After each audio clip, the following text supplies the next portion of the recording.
Speaker of the National Assembly, Chairperson of the National Council of Provinces,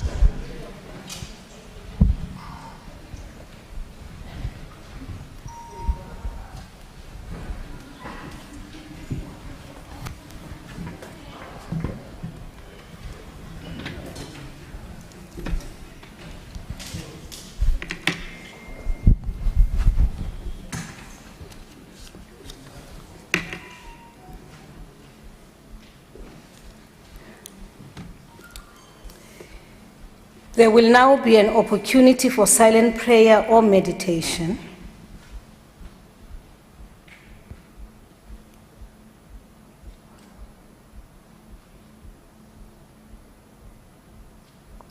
Honorable members, we would like to request that we remain standing and observe a moment of silent prayer or meditation in remembrance of those who lost their lives as a result of the recent devastating floods in KwaZulu Natal and parts of the Eastern Cape.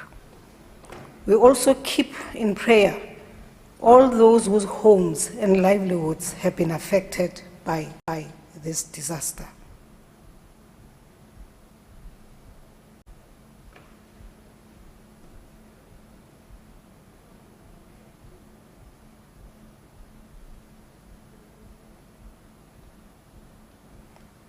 Please be seated.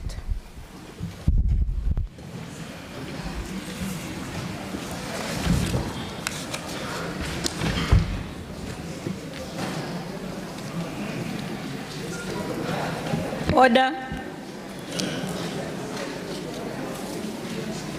Order. Honorable members. Honorable members. The President has called this joint sitting of the National Assembly and the National Council of Provinces in terms of Section 84(2)(d) of the Constitution of the Republic of South Africa, read with Joint Rule 7(1)(a) in order to address Parliament on the devastation caused by the catastrophic flooding along parts of the eastern coast. I call on the Honorable the President.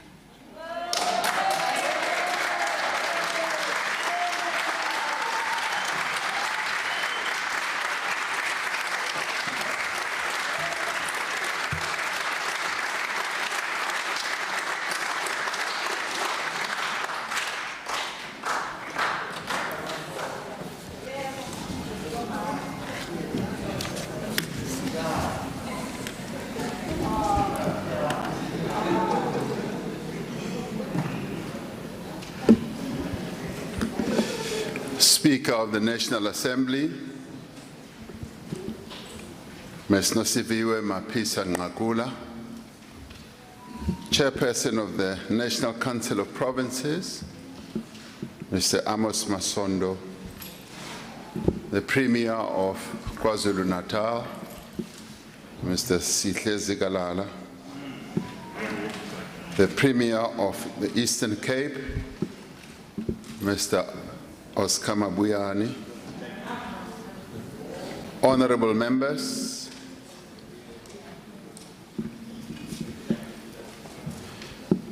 at this hour across the nation,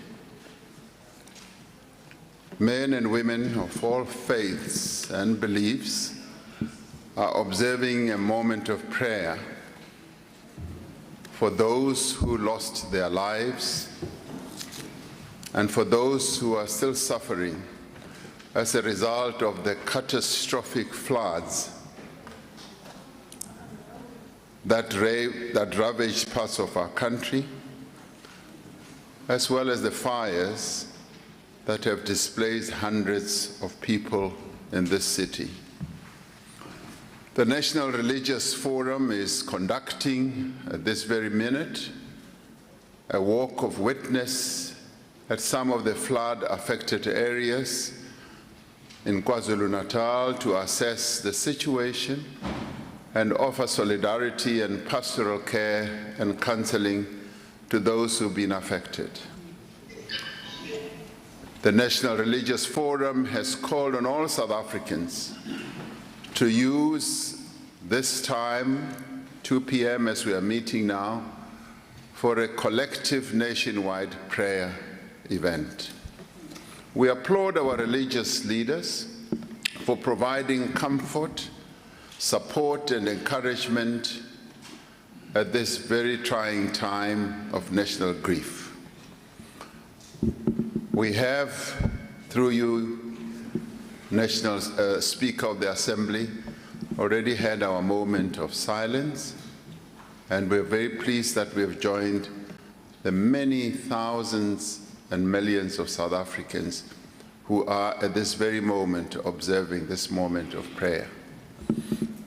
Honorable members, fellow South Africans, 2 weeks ago, a great tragedy befell our nation, causing catastrophic loss of life and widespread destruction. The floods in parts of KwaZulu Natal, the Eastern Cape, and also including Northwest, were of such a force that they laid waste to nearly everything in their path. Hundreds of people lost their lives. Many are still missing.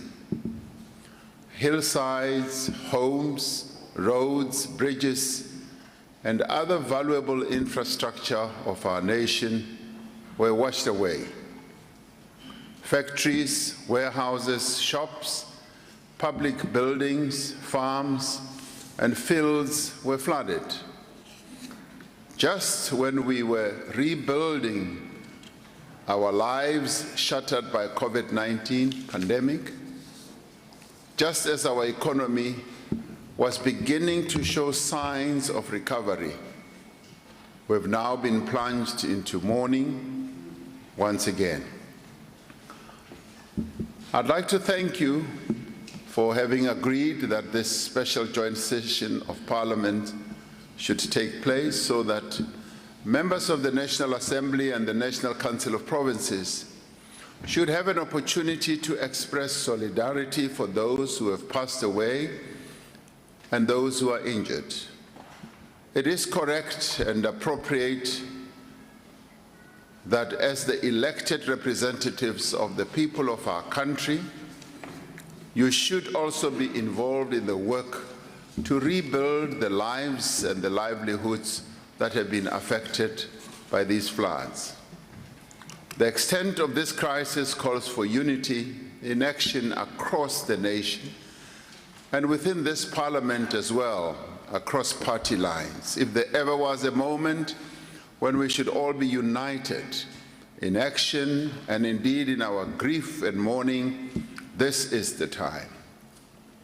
I wish to pay tribute to the various parties that are represented here in this Parliament that have visited the affected areas and have been providing support, counseling, as well as mobilizing material assistance to our people who are affected by these floods.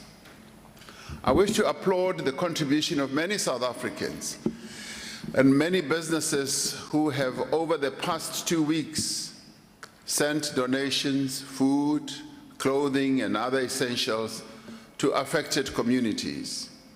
It is now a week since a national state of disaster was declared to enable us to marshal the necessary capabilities and resources to respond to the destructive impact of these floods. This declaration enables the mobilization of more resources, more capabilities, as well as technical expertise in providing relief, recovery, and rehabilitation to affected communities. Our focus is on 3 provinces that were hardest hit. KwaZulu-Natal has suffered the most extensive damage. From the 8th to the 13th of April, the coastal parts of KwaZulu-Natal experienced extremely heavy rainfall. Many of you who either come from that province and reside in that province know exactly what disaster and devastation there was in that province. Severe damage in eThekwini Metro and the districts of King Cetshwayo, Ilembe, Ugu, and Umgungundlovu suffered the most. The eThekwini Metro received around 30% of its annual rainfall in one 24-hour period. Put differently, in just one day, the city received the equivalent of 110 days of rainfall. The resulting deluge led to the loss of at least 435 lives in the province. At present, there are 54 people still missing or who are unaccounted for. Over 5,700 houses have been completely destroyed and nearly 10,000 houses have been partially damaged. Around 630 schools have been affected and over 100 schools are not accessible at present. Sadly, and perhaps this is the saddest part, 58 learners of various ages and one educator have passed away. 5 learners are still missing. Now that is the human tragedy that our people in KwaZulu Natal have been subjected to. The economic damage is substantial, notably the Port of Durban, one of the continent's busiest ports. Supply of essential services have been disrupted, leaving homes, schools, and businesses without water and electricity. In the Eastern Cape, the districts of Alfred Nzo, Chris Hani, Joe Gabi, and O.R. Tambo bore the brunt of the flooding. At least 2 people lost their lives in the flooding, 3 people were injured, and around 1,000 people were affected by the destruction of houses and other losses. I will be visiting the Eastern Cape in due course to go and assess the extent of the damage that has been suffered by our people there. As in KwaZulu-Natal, the flooding caused damage to roads and bridges and disrupted water and electricity in various areas as well. Similar damage was experienced in the Northwest Province, affecting the districts of Bujanala, Dr. Ruth Sikhomotsi Mumpati, Dr. Kenneth Kaunda, and Ngaka Modiri Mulema. At least 1,535 houses have been affected by the damage to the various infrastructure and houses. By declaring a national state of disaster, the responsibility for coordinating and managing the disaster is that of national government, working closely with provincial governments and our municipalities. We are responding to this disaster in 3 overlapping phases. The first phase is focused on humanitarian assistance, on ensuring that all affected persons are safe and that their basic needs like food and water are met. Working with a number of organizations, and particularly non-governmental organizations, religious bodies, companies, and relief organizations, the different spheres of government have been providing the necessary assistance, such as meals, blankets, dignity packs, and other essentials to displaced individuals in shelters, in schools, and in community halls. And some of these, I must say, have not been adequate. And some of these have not provided the necessary dignity to our people. And it is for that reason that I have said our people must be moved with greater speed to temporary accommodation. Relief has also been provided in the form of social relief of distress grants to affected individuals, the supply of emergency water, provision of school uniforms, as well as assistance with funeral costs, to enable those who have lost their loved ones to bury them in dignity. Mobile classrooms are being deployed to damaged schools, and repair work is underway to ensure a return to schooling in these areas as soon as possible. The second phase of our response is that of stabilization and recovery. This involves rehousing people who have lost their homes, and many of the people have lost everything, but also restoring provision of services. Cleanup campaigns are underway in all affected municipalities, with participants in the Community Works program involved in many areas. Assistance is also being given by a number of our other agencies. The South African National Roads Agency has been working with national and provincial transport and provincial departments and affected municipalities to assess the damage to key routes and support the repair work that is currently underway. The Defence Force is also going to get deeply entrenched in this through their bridge building capabilities. Several roads have been reopened in KwaZulu-Natal and the Eastern Cape, and many bridges are being repaired as we speak. Extensive work has been done to restore the supply of water, particularly in eThekwini, and there are still a number of gaps that need to be closed. These areas that have been most affected are the ones that will be targeted, and bulk water infrastructure is also being attended to.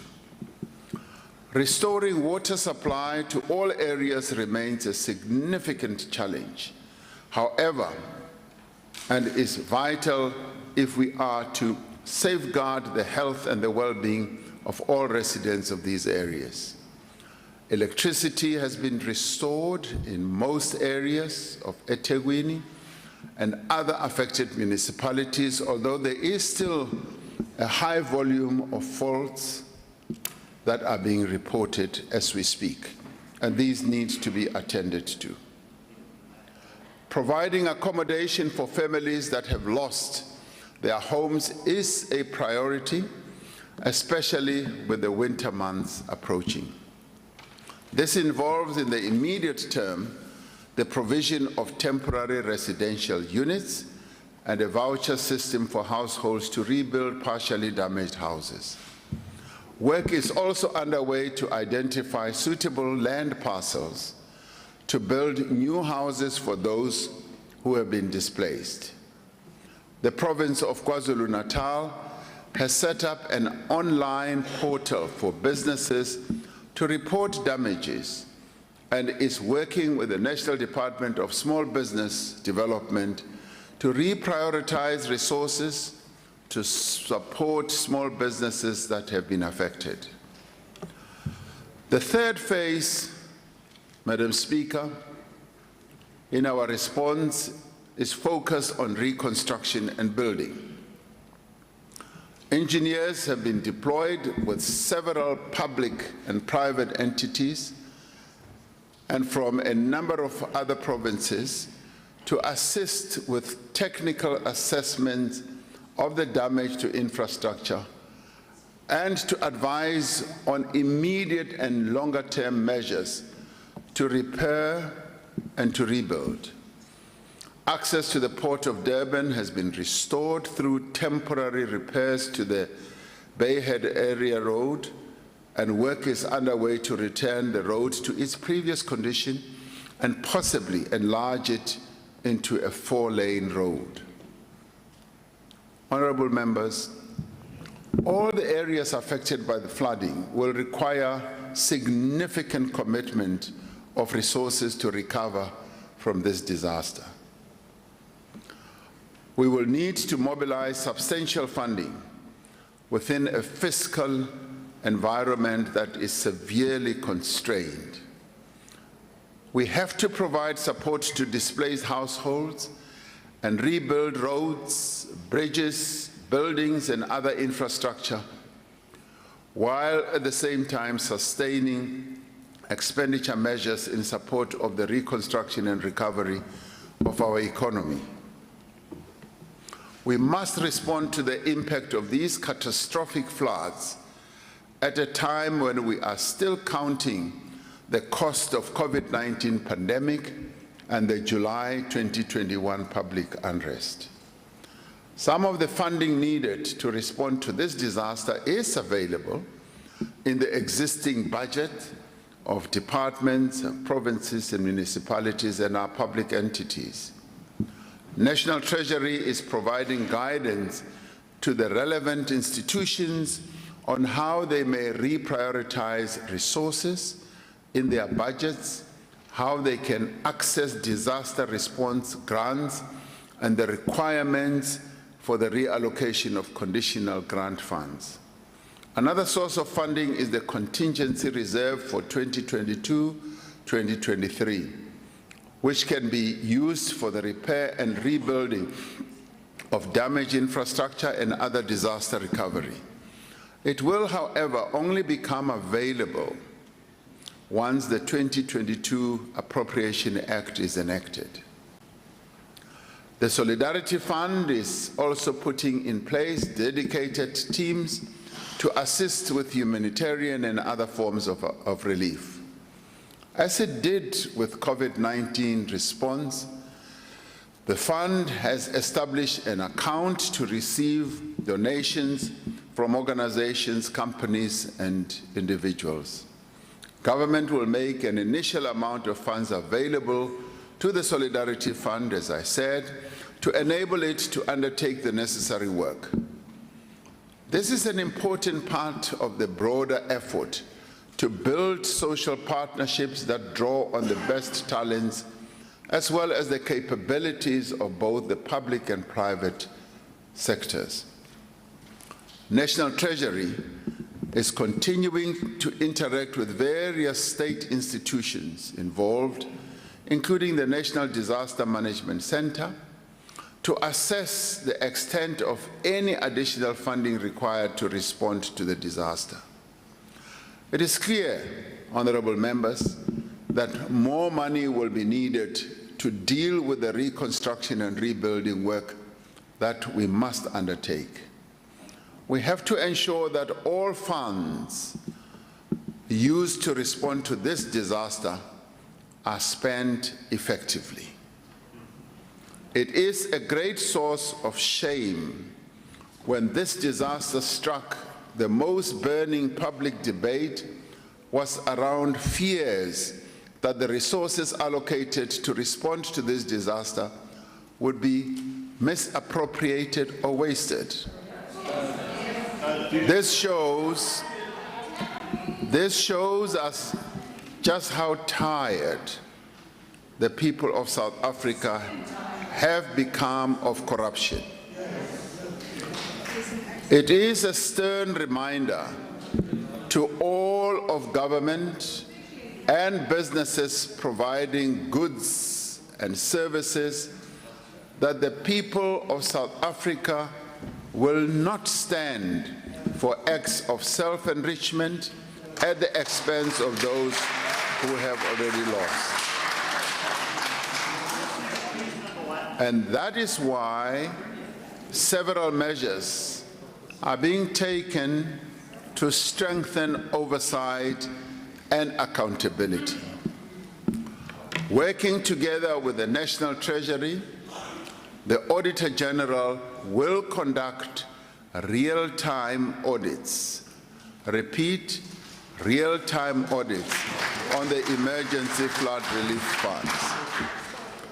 This will provide independent assurance of whether public funds have been appropriately accounted for and were used for their intended purposes.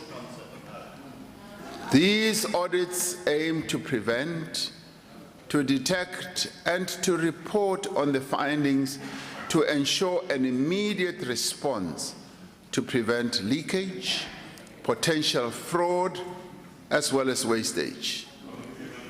They will equip accounting officers and accounting authorities to act quickly on weaknesses in controls and prevent further losses. They will also enable immediate oversight as well as consequence management. National Treasury is also strengthening reporting requirements with respect to expenditure on disaster relief. To improve monitoring and ensure greater transparency, the details of all disaster-related procurement by public institutions will be published on the Treasury website to allow public scrutiny of these procurement transactions.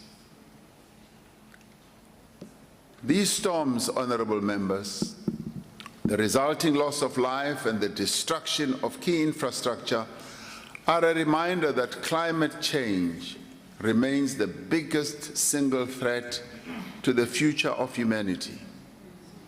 The South African Weather Service notes that extreme weather events are more prevalent in recent times across most regions of the country. The effects of climate change are already being widely felt and are expected to increase the severity over the next 20 years. These impacts are directly affecting people, they are affecting economies and the natural world. Our country has made significant progress in putting in place the architecture to reduce our carbon footprint and make our economy and society more climate resilient. In August of 2020, Cabinet approved the National Climate Change Adaptation Strategy. This strategy guides our efforts to build resilience and reduce vulnerability of communities to climate change. The adaptation strategy aims to ensure that climate resilience is factored into every aspect of government planning, from water use management to the construction of human settlements, from public transport to infrastructure, from disaster management to energy. As we rebuild from this disaster, we need to ensure that we are guided by the principles and approaches contained in the adaptation strategy.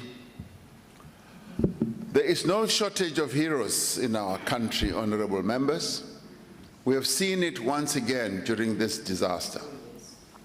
Amidst this crisis, we have seen acts of great heroism on the part of citizens, non-governmental organizations and community groups, as well as leaders. We commend and thank the many individuals and organizations that mobilize within hours to provide relief to those affected by the floods.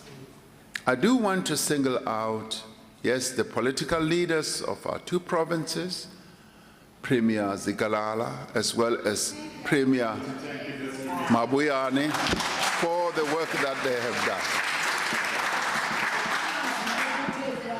Now, the nation owes a debt of gratitude to the South African Police Service, the South African National Defence Force, and other emergency personnel who have been undertaking risks and huge challenges through their search and rescue and recovery operations since the heavy rainfalls first struck parts of KwaZulu, Natal and Eastern Cape.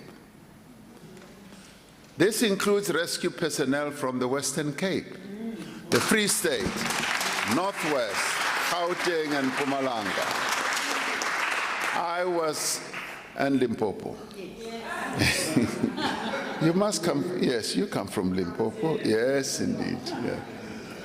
I was really touched by the offers of support and help as they poured in when I was in KZN, being briefed by Premier Zikalala and his officials, as he got calls from the Premier of Limpopo, the Premier of Gauteng, the Premier of the Western Cape, that they are ready to come and assist.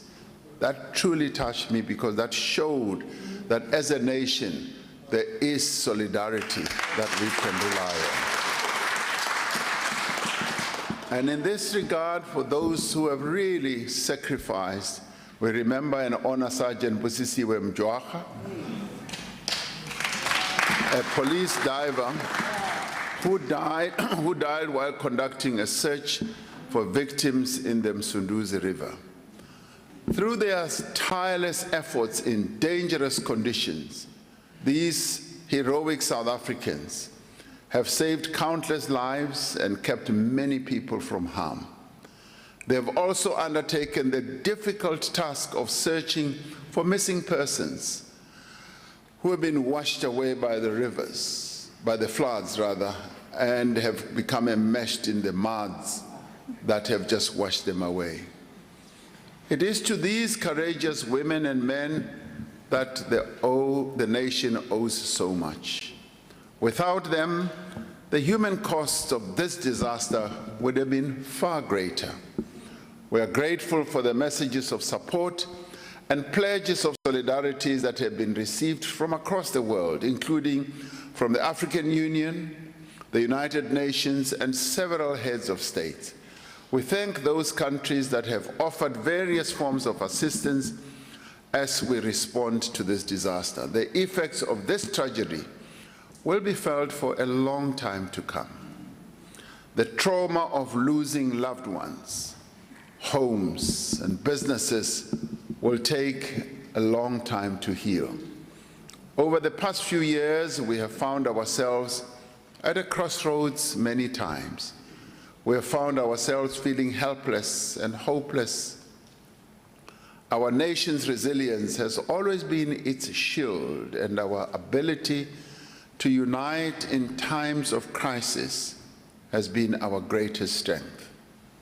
I want to call on this Parliament, with elected representatives of our people from different political parties, to work together to help the people of KwaZulu-Natal, Eastern Cape, Northwest, and yes, the people of this city as well, who have suffered greatly from the fires that enraged.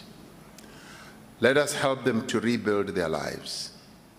Let us use this joint sitting to rally around those who have lost everything and to pledge them our full support. I do wish that we can prove that we can work together for the sake of the people and for the sake of our nation. This is the reason why I asked the presiding officers to call for this joint session. Let us live up to our sense and feeling of solidarity for the people of our country who've been affected by this. This is our hour. Let us help them.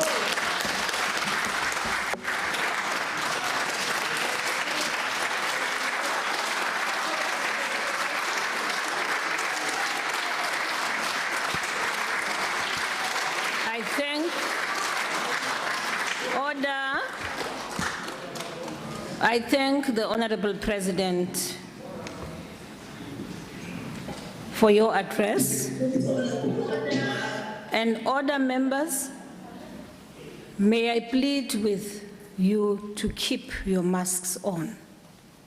This is a very small venue for our sitting for the numbers which are in here. And there isn't enough cross-ventilation, as you can see. So we request that you keep your mask on, please. Thank you once more, Honorable President. I now invite the Deputy Chairperson of the Council of Provinces.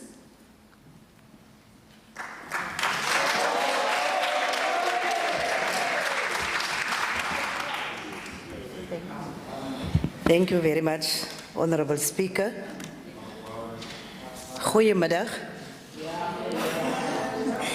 Honorable Speaker of the National Assembly, the Honorable Chairperson of the National Council of Provinces, Honorable President of the Republic of South Africa, the Deputy President, Deputy Speaker, House Chairpersons, our Chief Whip, Members of Parliament, our two premiers from KwaZulu Natal and Eastern Cape, ladies and gentlemen. First of all, Madam Speaker, allow me to, on behalf of Parliament, extend our sincere appreciation to be able to stand here and add our voice on the humanitarian crisis and devastation that have been caused by flooding and other disasters. The recent heavy rainfall and flooding has also been experienced in Eastern Cape Province, besides KwaZulu Natal, as well as the Northwest, as has been reported here by our President. Let us also extend our heartfelt condolences to the families that have lost their loved ones. Our hearts sincerely go out to the affected communities during these difficult times, who still have to deal with the physical, emotional, and psychological impact of this natural disaster. We want to further assure our people across the length and breadth of South Africa that Parliament has already activated its all-encompassing oversight machinery in order to respond to all pressing facets of this natural disaster.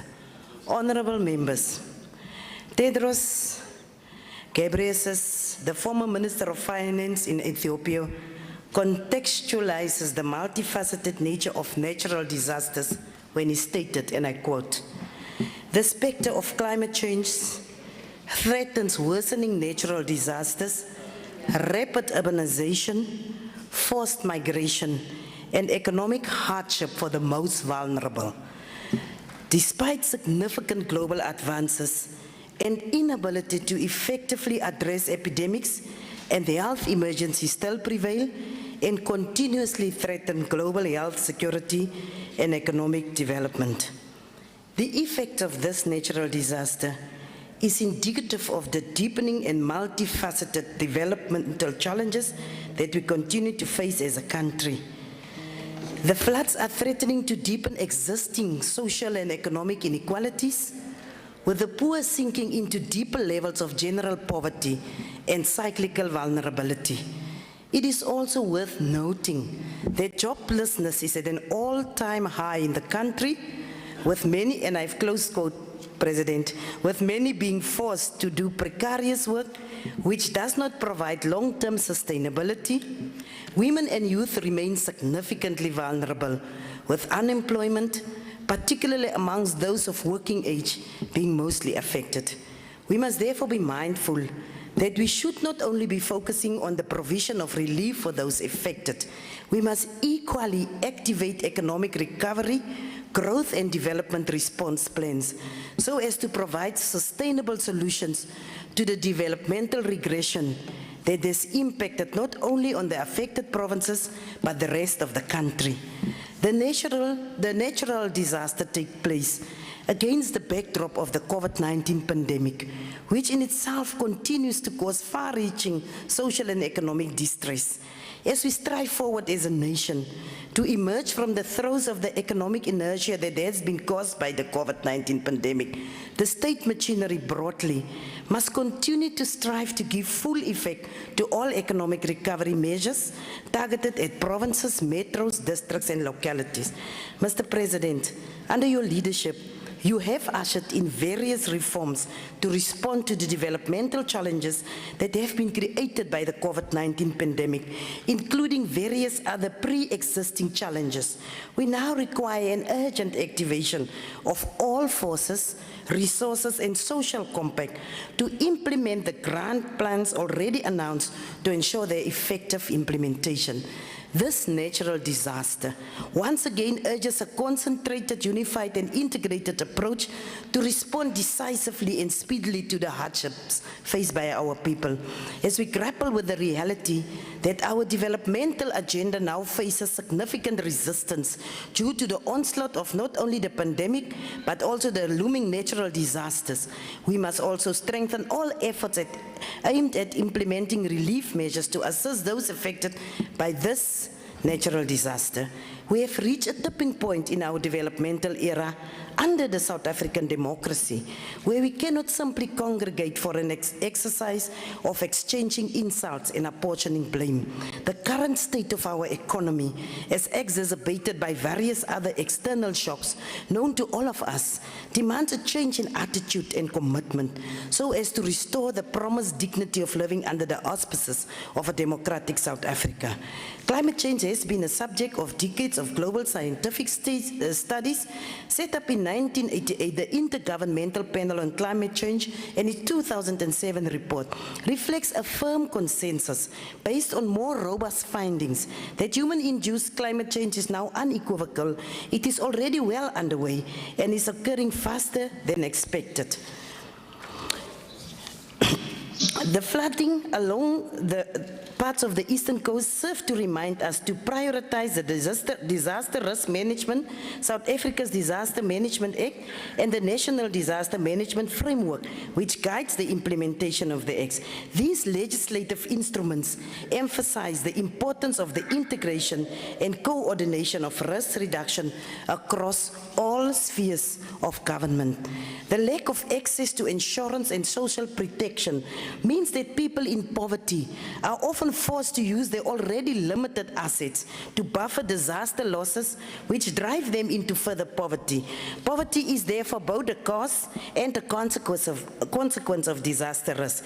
We must also take into consideration the cyclical and generational nature of deeply entrenched poverty and inequality in South Africa, which begets that the children of the poor will give birth to a consecutive generation of poverty-stricken masters.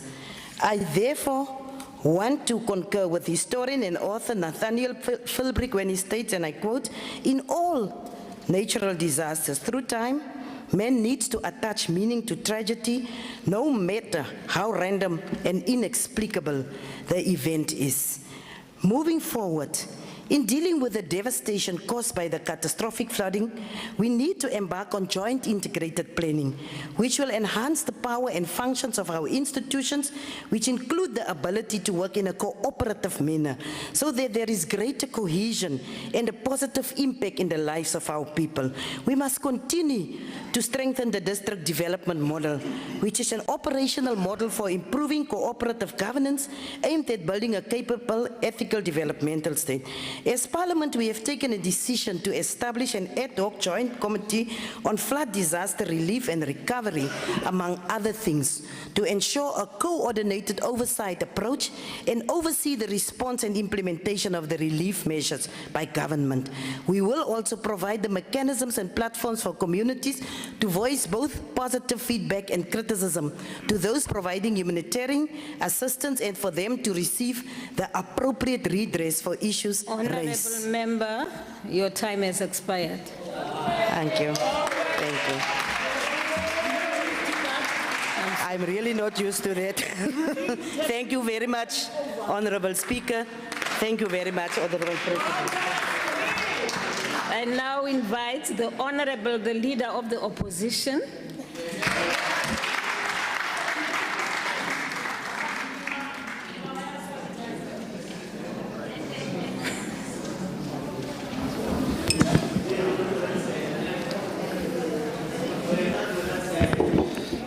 KZN Premier can help you with water. He knows a good supplier.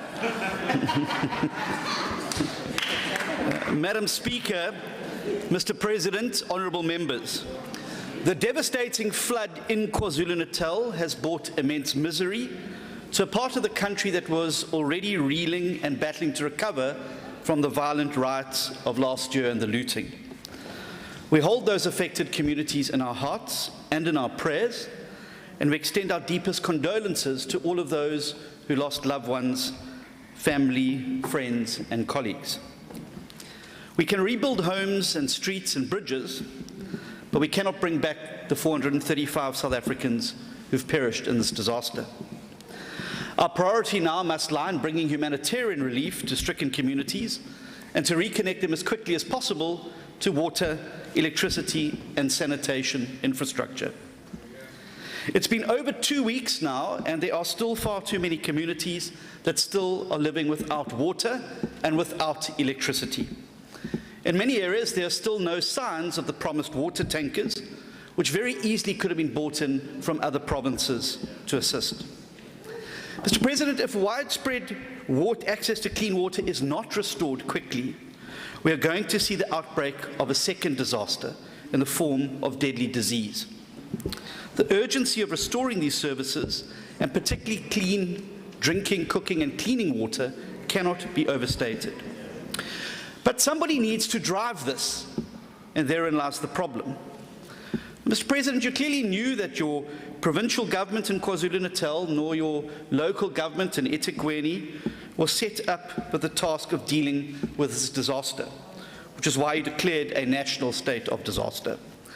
Indeed, the eThekwini Executive Committee has only met twice, and the full council inexplicably is yet to meet.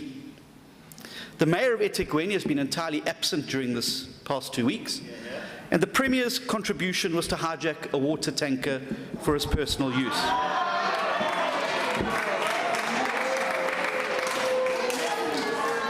Mr.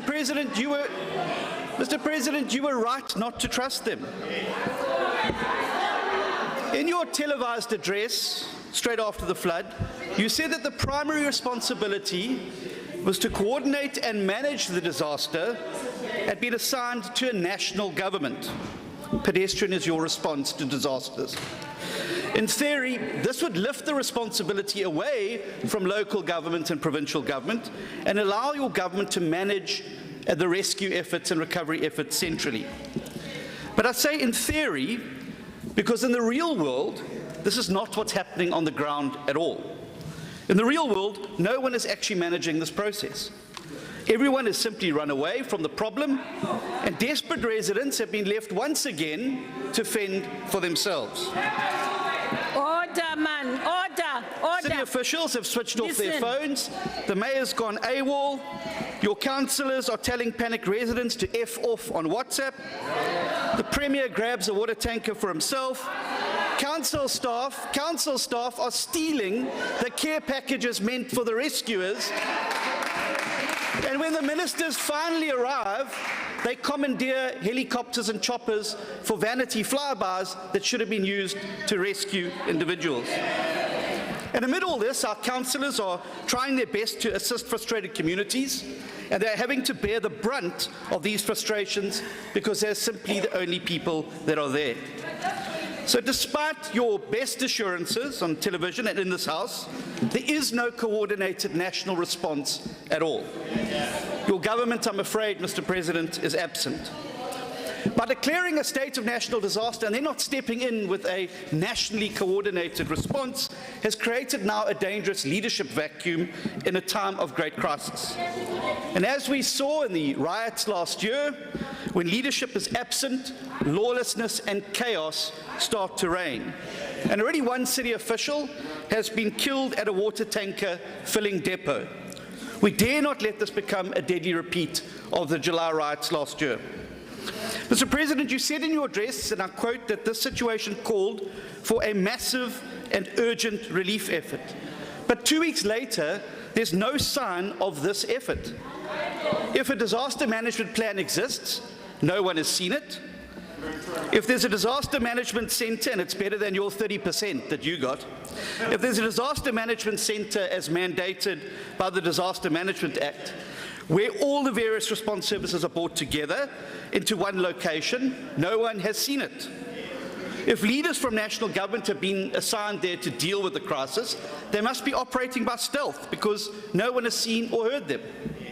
And we've seen so many times the promises on corruption that you make in speeches bear little reality with what happens on the ground, which is why that the motion passed by this House this morning to establish an ad hoc committee is important. Oversight must be exercised because we've seen what happens to your government when there's no exercise of authority from this House. If we may offer you some advice, and you've asked everybody to pitch in, taken from our own experience of managing the drought disaster in the Western Cape, it's simply this: be present, be clear, and be honest. Let the people know there that you're in charge, let them know exactly what the plan is, and update them about this plan regularly. Don't promise 10,000 soldiers if you're only going to send 500. Don't guarantee that relief aid won't be stolen when you know that your party has a looting problem. Don't describe your relief effort as massive and urgent if it's anything but. We need to have a live dashboard to share real-time information on dam levels and water usage. And you need to be able to communicate the repair of infrastructure to people. People need to know who is in charge of coordinating government's disaster response. So tell them. Tell them the details of the plan. Who is in charge of humanitarian relief? Who's in charge of the next phase? The Stabilization and Recovery. This needs to be a clear and published and publicly available plan. Tell them where they can report their issues. Give them the assurance that these will be acted upon. You're dealing with people, Mr. President, who have been through a terrible ordeal. They are extremely vulnerable. They need reassurance, and they need to know that they can trust you.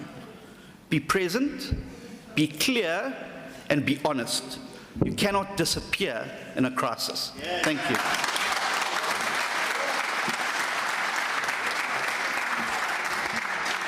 I now invite the Honorable H.O. Mukalipi. Honorable Speaker, we stand here deeply saddened by the loss of so many lives caused by the heavy rains and flooding in KwaZulu-Natal. We send our heartfelt condolences to the families and friends who lost their loved ones during these difficult times in KZN. Even to this day, some family members are still missing, and their families are helpless, frustrated, and have lost hope that they will ever get to see them again, or even get a chance to bury them. Some of the stories are deeply disturbing, Honorable Speaker, such as the story of Miss Nonhlanhla Mazega of Ward 53 Maudi, okuthe uma kuqala izimvula. In the middle of the night, on 11 April 2022, she went to the neighbors, eyoboleka ipiki ukuze avule umsele wamanzi emva kwendlu yakhe. While she was still at neighbors, the house with 3 members of her family was washed away. While 3 of her family members were found injured, her 15-year-old daughter, Amahle Mazega, is still missing, with no hope that she will be found. The same goes for Nkosi family in Ward 57, whose daughter Untombenhle Nkosi was a grade 9 student of Amandletu Secondary School, got swept away by floods and has not been found to this day. Umndeni wakabuthelezi eWard 59 eMautan, Honorable Speaker, wona ke ulahlekelwe amalunga amathathu omndeni, ugogo, umama, ingane. Abakwazanga ke ukuthi ba-afforde ifuneral yamalunga omndeni as umndeni. Kwasiza omakhelwane ukuthi bahlanganise ukuze amalunga amathathu omndeni angcwabeke. Lokho kwenzeka after eThekwini municipality have announced ukuthi those who need intervention of 15,000 rand will be available to assist families who can't afford to bury their loved ones with dignity. That was not the case with this family. Let alone the ward councillor Mhlongo of Ward 59 was told to go and check the family and assist the family. Unfortunately, it didn't happen with the Buthelezi family. These floods are the early signs of the trouble that awaits humanity if we fail to act now to mitigate and adapt to climate change. We have been forewarned that the careless type of nature-exploiting development that humanity has embarked on over hundreds of years went over and above what the natural system could accommodate. Southern Africa and Africa at large is paying for the sins committed by the global north, which has been burning fossil fuels without care for generations. The development they pride themselves of has laid the ground for the destruction of humanity. The heavy rains in KZN and in the Eastern Cape are as a result of climate change, and we as a country have not planned sufficiently enough to deal with impacts of climate change. Our municipalities are poorly equipped, the drainage systems are not working, the ability to respond and help people in times of natural disasters such as these ones is almost non-existent. The poor workmanship of public infrastructure, such as roads and bridges, is going to cause more discord for people as incidents like this happen. The poor quality of houses that our people are forced to stay in contributed to the massive death toll in KZN, Mr. President. Poor people are going to feel the pain of climate change far more than the rich, and the government must pay specific attention to ensuring that the construction of public infrastructure is not done by clueless people who get given tenders simply because they are the ANC members. This disaster also calls for a strengthened government able to respond to social disasters without stealing from the poor. The monies that will be made available to deal with the disaster must be fully accounted for, and they must be utilized to fully authorize state institutions. We cannot hand over the functions of government to unelected people. The state, together with the citizens of KZN, must lead the rebuilding to that province, and anyone who is found to be stealing from the citizens must be arrested. We as the EFF, we will be on the ground, Honorable Speaker, as we have always been. Work together with our people and they try to build their lives. We thank the religious communities who have made spaces available to accommodate the destitute. We wish the people of KZN strength during these difficult times. I thank you. And thank you, Honorable Member. I now invite Ubaba Ushenge, Honorable MG Buthelezi.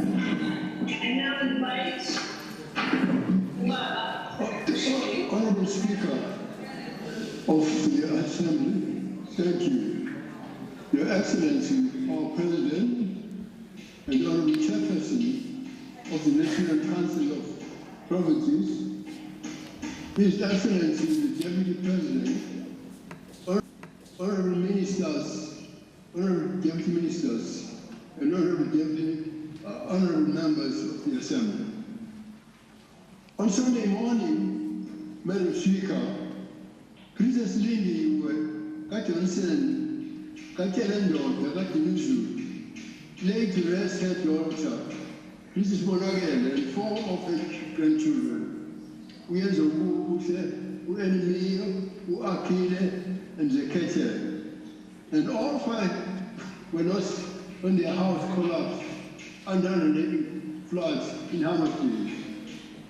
This unspeakable tragedy is one among many that have brought us to our knees again.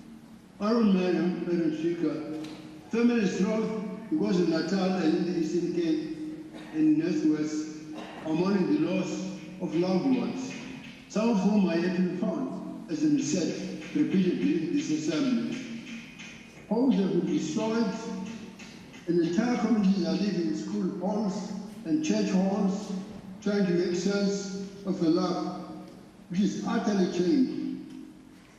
I wish to put on record, Madam Speaker, Your Excellency, my appreciation of the mutual feelings of His Majesty King, Mr. Zulu, KwaZulu, and Your Excellency, on the decision that has been made to postpone the date of the installation of coronation of our King in these very dire circumstances.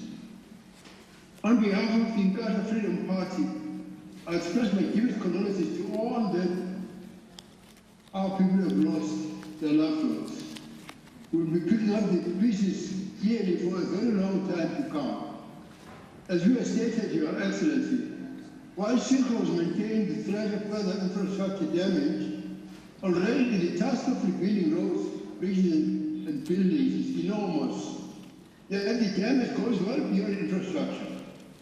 Countless rural families survive through subsistence farming, and the entire season of crops has been destroyed and livestock lost. The threat of hunger looms high. So too does the threat of the sparking COVID cases and other illnesses as we battle to restore water supply and electricity, even in central business districts, as you have indicated, Your Excellency. Under these dire circumstances, we thank Your Excellency, the President of the Republic, for declaring a state of disaster. The economic burden of these floods comes as well as still recovering from the July 2021 civil unrest in KwaZulu-Natal. KwaZulu-Natal has been hit again and again with hardship. We cannot imagine what further distress in KwaZulu-Natal. KwaZulu-Natal has been hit again and again with hardship. We cannot imagine what further distress our people can endure. I wish to praise His Majesty King Mr. Zulu, who has led millions of South Africans through an exceptionally painful time since the passing of his father. And I think, as I've indicated, His Majesty showed great compassion in asking that his coronation be postponed so that we might focus our attention on the rebuilding. I also applaud the leadership of my party, who daily, ever since this happened, on a daily basis, our leadership, including members of parliament, members of the legislatures, including councillors, including mayors, have been mobilizing support and assistance so swiftly in all the communities that are in distress. The IF's president, the Honorable SABC, and all our leaders have been working tirelessly, organizing relief and rescue food, shelter, clothing, and blankets, and so has leaders of other political parties.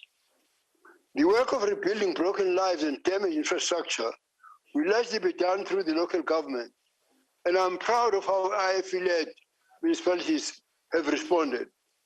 I'm proud still of the beautiful spirit of solidarity in our people. We have seen neighbors and strangers assisting one another in recognition of our shared humanity. It is thus painful, yet entirely understandable, that South Africans are already pleading with us to protect the resources for disaster relief. There is a very real fear that these funds will be plundered long before they reach destitute families. I therefore call on government officials and leaders to search their consciences. There is no peace for those who steal from our people. Disaster can strike at any time. Make sure that your hands are clean. Now, as we face those devastating loss, may God Almighty heal our nation. Thank you, Your Excellency. Thank you, Baba. Thank you. Thank you. Siyabulela, Baba. I now invite the Honorable P.J. Groenewald.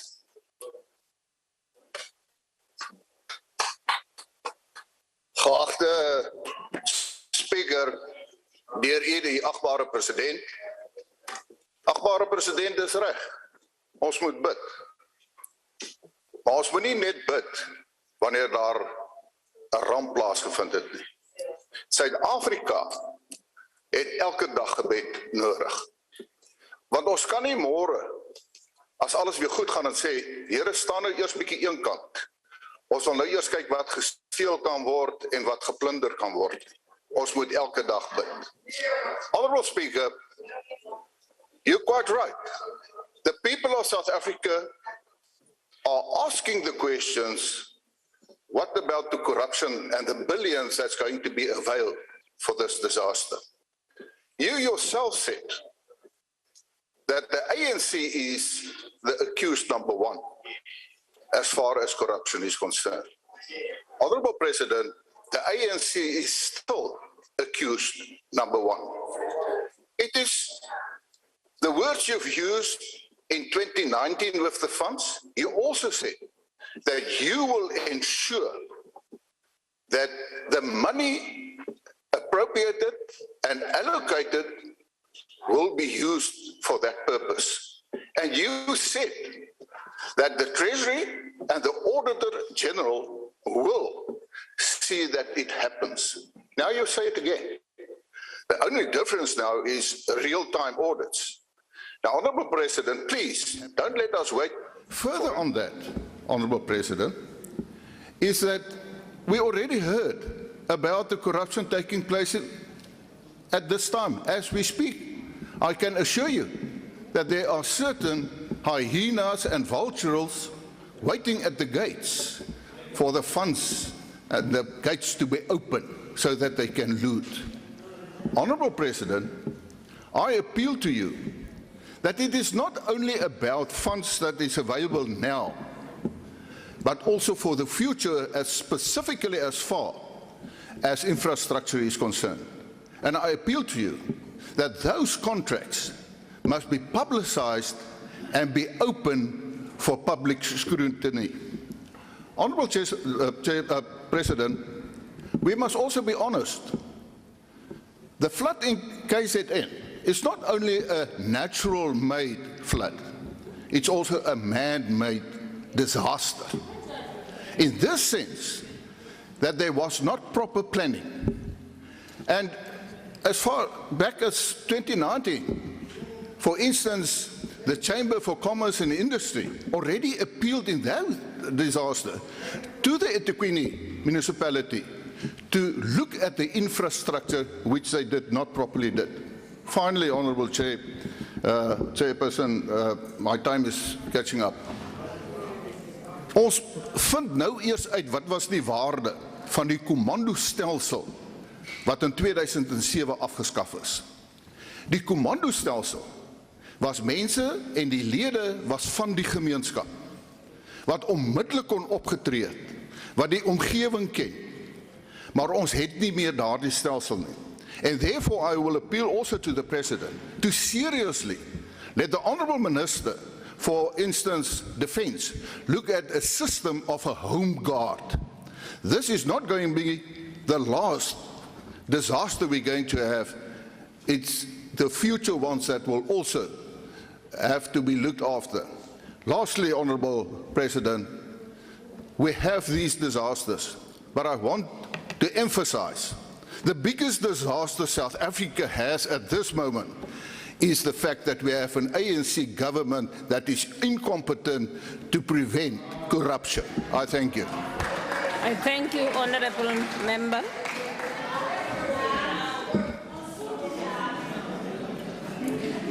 I now invite the Honourable N.S. Swart to take the floor.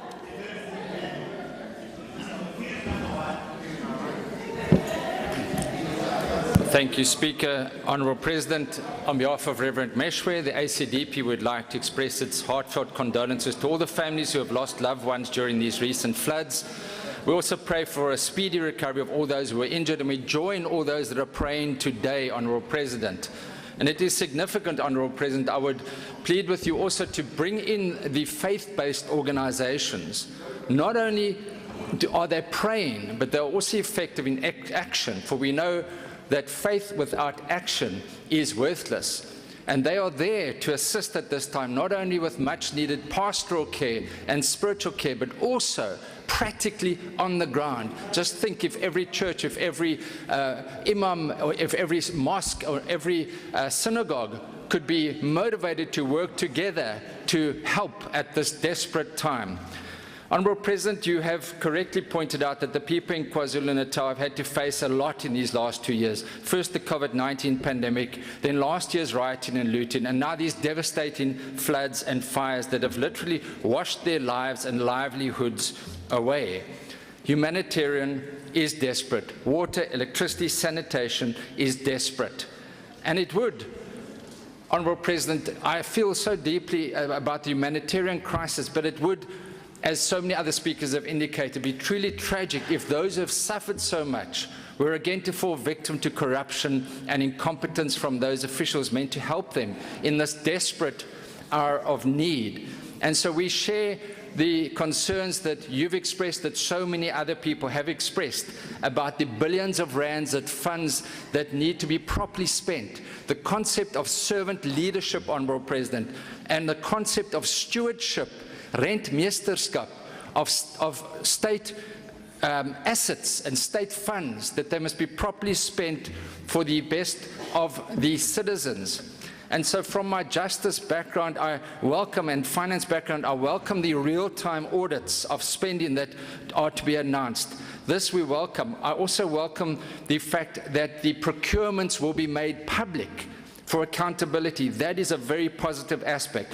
And President, we need to urge citizens and officials to blow the whistle on corrupt and illegal procurement processes. Indeed, it's incumbent upon any person who holds a position of authority in both the public and, remember, the private spheres to report corrupt activities where more than 100,000 rand is involved. Section 34 of the Prevention of Combating of Activities Act. So let us take a united stand at this time in our nation.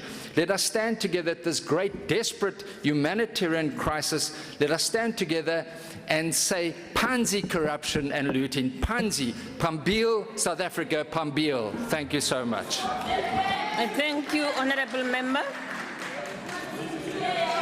The Honourable NLS Kwangwa. Pambil, not Pambil, Pambil.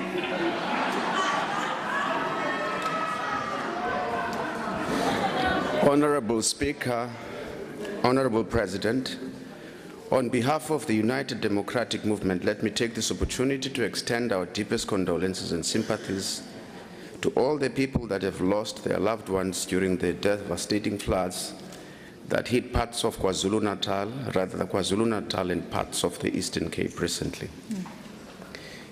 President, due to this disaster, our people, as we've already indicated, have experienced extreme losses that are going to impact their lives for a long time to come.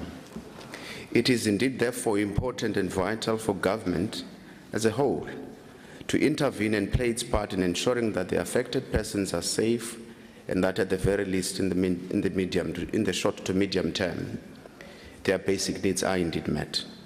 However, President, I'm sure you'll agree with us or understand that most of us take some of the commitments you've made with a pinch of salt because of the incidents that happened in the recent past with COVID-19, resources that were allocated to help our people who ended up in the pockets of greedy comrades. Our worry is that the important work you have outlined here earlier will still be carried out to a large extent by the same officials and the same politicians who are not known for parsimonious living habits, who want to use this opportunity and this strategy to profit. We are saying, President, we welcome, for instance, one of the measures you've made, you are going to put in place where online audits, real-time audits rather, are going to be an order of the day. But it is important that during the tender processes, as we follow them, that we ensure that tenders are awarded to highly skilled and deserving companies. If there's anything the recent floods have taught us about infrastructure, is that tenders must be given to companies with experienced engineers to minimize chances of crumbled bridges and roads swallowing vehicles in cases of heavy rains. It is also important that those who misappropriate public funds must be held to account. We want to also call on the private sector to say, if you recall in 2017, when there were fire in Neisner, the private sector in a very short period of time donated more than 30 million rands.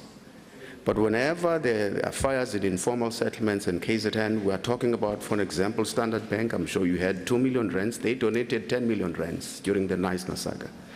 If you were to consider Absa, 10 million rands I accept, but there were also other companies, private sector, Pick and Pays and others that donated, they came to the party, now the whole province is affected. But it seems like people aren't moved by it. I wanted to quote from Maya Angelou, but my time has run out, Speaker, I see. I wanted to quote from Maya Angelou. When I think of death by Maya Angelou, it says, I can accept the idea of my own demise, but I'm unable to accept the death of anyone else. I find it impossible to let a friend or relative to go to that country of no return. Disbelief becomes my close companion and anger follows in its wake. She says, I answer the heroic question, death, where is thy sting? Because it is here in our hearts, minds, and memories that they exist for eternity. Quoting another Maya Angelou poem, she says, they existed, we can be and be better, for they existed. May their souls rest in peace. Thank you, Honorable Kwankwa. Honorable S.A. Lutuli.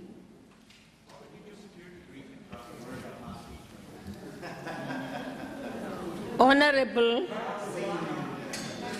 S.A. Lutuli.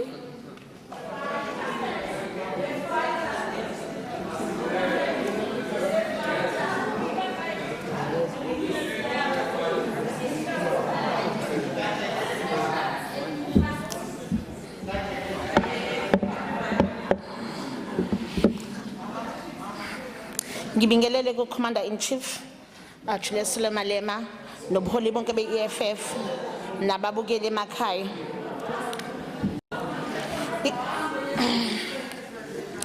Economic Freedom Fighter iyaqhubeka nokudlulisela amazwi enduduzo emindenini nabangani kulabo abalahlekelwe izihlobo nabathandiweyo babo kulezi zimvula ebezizikhukhula ezenzeke endaweni yaKwaZulu Natal. Through our various visits to the province, we have witnessed for ourselves the extent of the damage and destruction caused by the floods, and we urge those in government to step up support for the affected communities. Sikhuluma kuyimanje abantu bethu bambondelene emahholo emphakathi kanye nasemasontweni lapho bebalisa ngezinto abayilahlekelwe kanye nemphefumulo kulezi zikhukhula ezenzekile kanye nokubhidlikelwa imizi yabo namakhaya abo. Kuyimanje balanganiselwe emakhulwini amane kanye nama-50 abalahlekelwe izimpilo, abalimele baningi kakhulu, labo abangakatholakali isibalo sabasaziwa.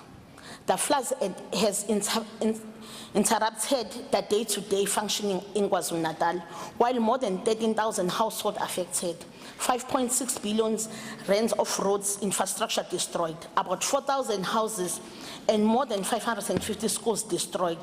And the environment has been hampered, with large parts of regions having suffered soil erosions and damage to crops. This is all against the backdrop of the province, which less than a year ago experienced a week of violence and looting, which left hundreds of people dead and businesses in brink of collapse. Chairperson, this disaster is far from over. Inhlalakahle zabantu bakaZulu Natal ziphazamisekile futhi kusazothatha isikhathi eside ukuba baphole. Asikho isikhathi okumele sichithwe ukwazisa ngokusheshsha isombululo kubantu bakaZulu Natal. Kepha lo hulumeni weqembu libusayo usazothatha achithe isikhathi njengoba ehlezi eza. Abantu bakaZulu Natal badinga ukudla. Abantu bakaZulu Natal badinga amanzi. Badinga indawo zokukhosela. Badinga umhlaba and bawudinga manje umhlaba. Si-EFF sinikele ngenani elingaphezulu ka500,000 kulabo abahlukumezekile lezikhukhula endaweni yaseThekwini. Saphinde sanikela ngokudla emizini engaphezulu ka500. Saphinde sanikela ngoblankets emizini engaphezulu ka500. Sanikela ngeipontshi zokulala emizini engaphezulu ka250. Sibonga our Commander in Chief Julius Malema ngomusa nothando alikhombisa abantu bakaZulu Natal kulesi sikhathi. Yize sikuqonda ukuthi Order, honorable members. Order. Yize sikuqonda ukuthi lo hulumeni awukwazi ukuvimba izibhicongo zezimvula ezinamandla ezenze ukuba kube khona izikhukhula, kepha ungakwazi ukugwema izinto ezenziwa ngamabomu ezifana nokungabi khona kohlelo lokugeleza kwamanzi, imigwaqo emimbi namabhuloho angekho esimweni. Those in government must find ways to prevent floods from occurring. Warning system must be set up so people have enough time to save themselves and positions in case of natural disasters. Abantu bakithi kumele bakhelwe izindlu ezisisimeni ezizokwazi ukwamukela nokumelana nezimo ezimbi zemvula ezinamandla. Akuyeke ukusetshenziswa izinto zokwakhiwa ezishibhile ukwakha izindlu. Uhlelo lokugelezwa kwamanzi kumele kuthuthukiswe ukulekelela ukumamatha nokumelana namanzi amaningi asuke egeleza. Quality roads and bridges must be built which will sustain all weather conditions. The consequence of floods must be known and steps must be taken to prevent it. We urge the ruling party to look to the other advanced countries which experience heavy rainfalls throughout the year, but yet never experience floods. Sihlalo singiqeda sithanda ukubonga wonke ama-ground forces, ama-fighters, nawo zonke ezinye iy'nhlaka zomphakathi ezikwazile ukusiza abantu baseThekwini, abantu baseLembe, abantu basoGwini, abantu baseKingxetshayo, kanye nabantu baseMgungundlovu abahlukumezekile ngenxa yalezi bhicongo. Let us continue with our efforts to provide aid, for the recovery phase is upon us and is often the most difficult phase of the disaster. Ngiyabonga. Siyabonga kakhulu. Honorable, the Premier of KwaZulu Natal.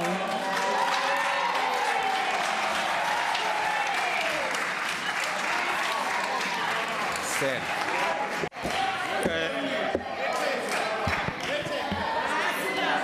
Honorable Speaker, Honorable President, Speaker and Deputy Speaker. Honorable President, I would like to respect your instruction that we should all pledge solidarity with the people and not use this platform for grandstanding. But I feel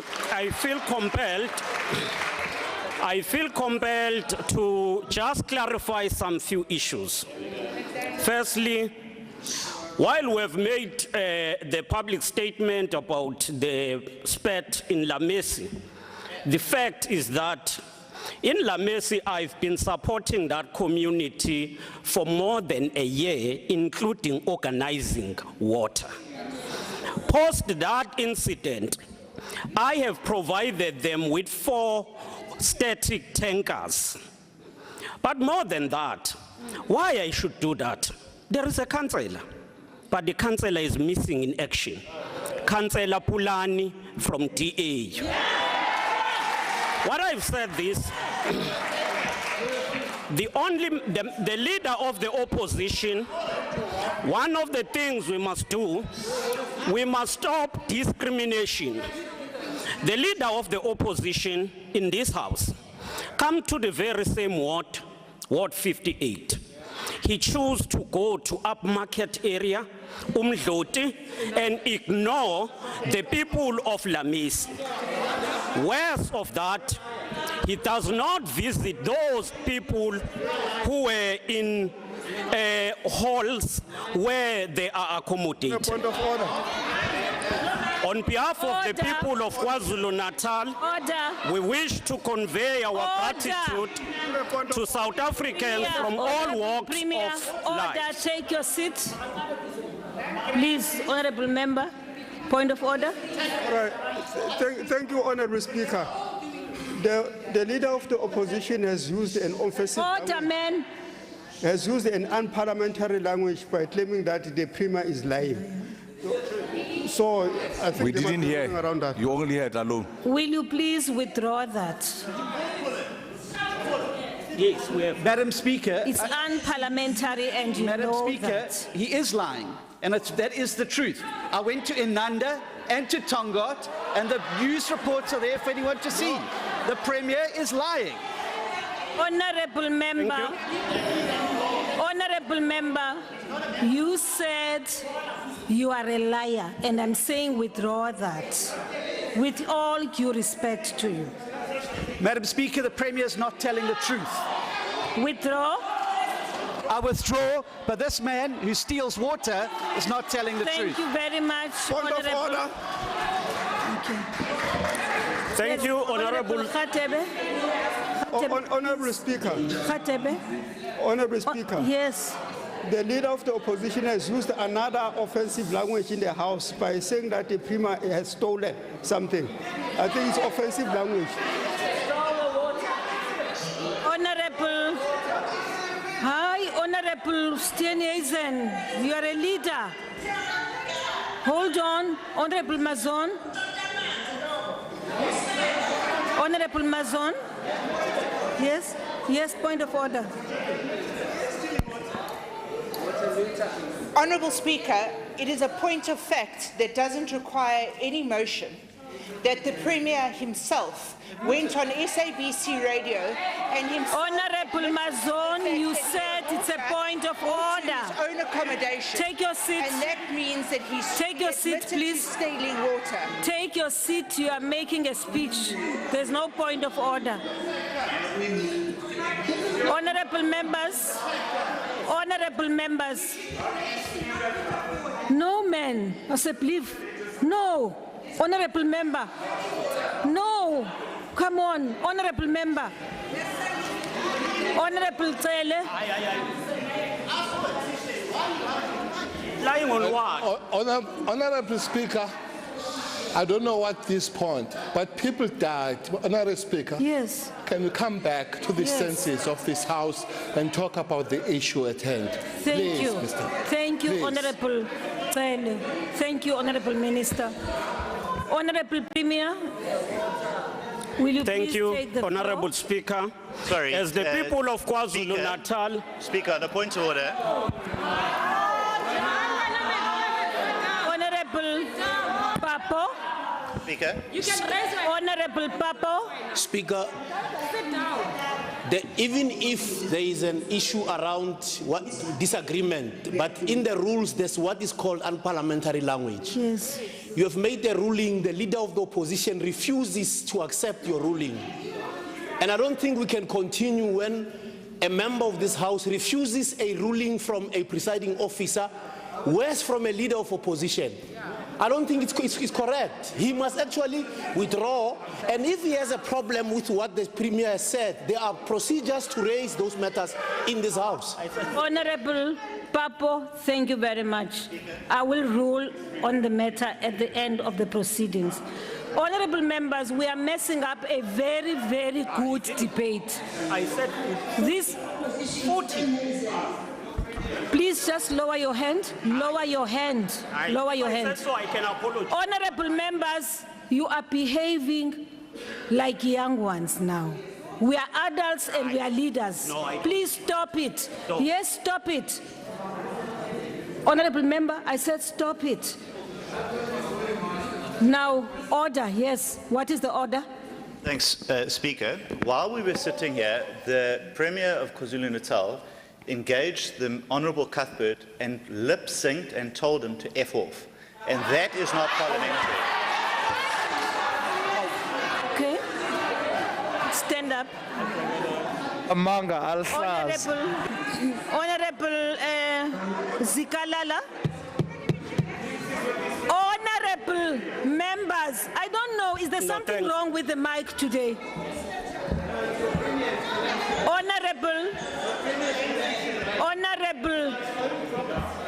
Honourable Premier, Honourable Premier, did you use that language? What language? Of 4 words. You did not. No, let me clarify. If I use it, I was going to be humble enough and apologize. I didn't. I said to him, he was saying to me, I'm a liar. And it 40 now. Okay. I'm sorry if I didn't. Thank you, No. Honourable Member. Honourable Mkachwa. Honourable Mkachwa.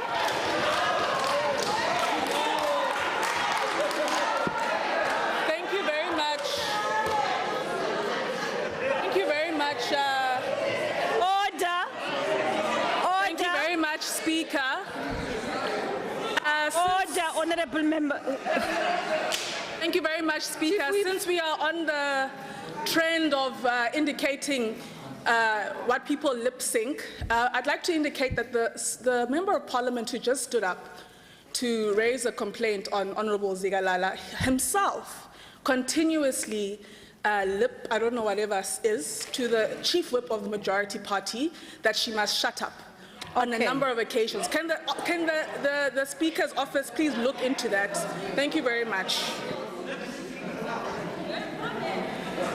Okay, honorable members, may I make an appeal to all of you? Honorable members, Honorable Steenhuisen and Honorable Chief Whip, I don't know what is it about the two of you here. Please. Honorable members, I'm just making a plea to all of you. Please let us respect the House. Please let us allow for members to make their statements following the statement of the President. And you can continue with this debate outside of the chamber. I plead with you. I really plead with you. Will you please conduct yourselves as leaders and like adults? Thank you very much, honorable members. Thank you. Please continue, Premier. Thank you. As people of KwaZulu-Natal, we wish to convey our gratitude to all South Africans from all walks of life and across the world for their support to the victims of floods. As KwaZulu-Natal, we also wish to express our solidarity with our sister province, the Eastern Cape, which also suffered devastating floods, stealing precious lives, destroying homes, damaging infrastructure, disrupting services, and bringing untold pain to various communities. We stand here shouldering the pain of families who have lost 435 lives, suffered destruction of more than 630 schools, with not less than 6,793 people who have been left homeless. About 53 people are still missing. Notwithstanding such difficulties, despair is not our choice, for we are determined to build a prosperous society where the whole of humanity will live safely and be protected. Guided by the three-phase intervention approach, which was announced by His Excellency President Cyril Ramaphosa, we are working to ensure that we implement the intervention. We can confirm that the great work in the execution of phase 1 is proceeding, as almost all affected families are being assisted, provided with humanitarian support. We wish to single out the KZN-based Gift of the Givers, Rivers Church, Hillgrove Hindu Temples, Revival and Mission Center, the Catholic Church, Salvation Army, the Covenant Fellowship Church International, and many others that are providing support.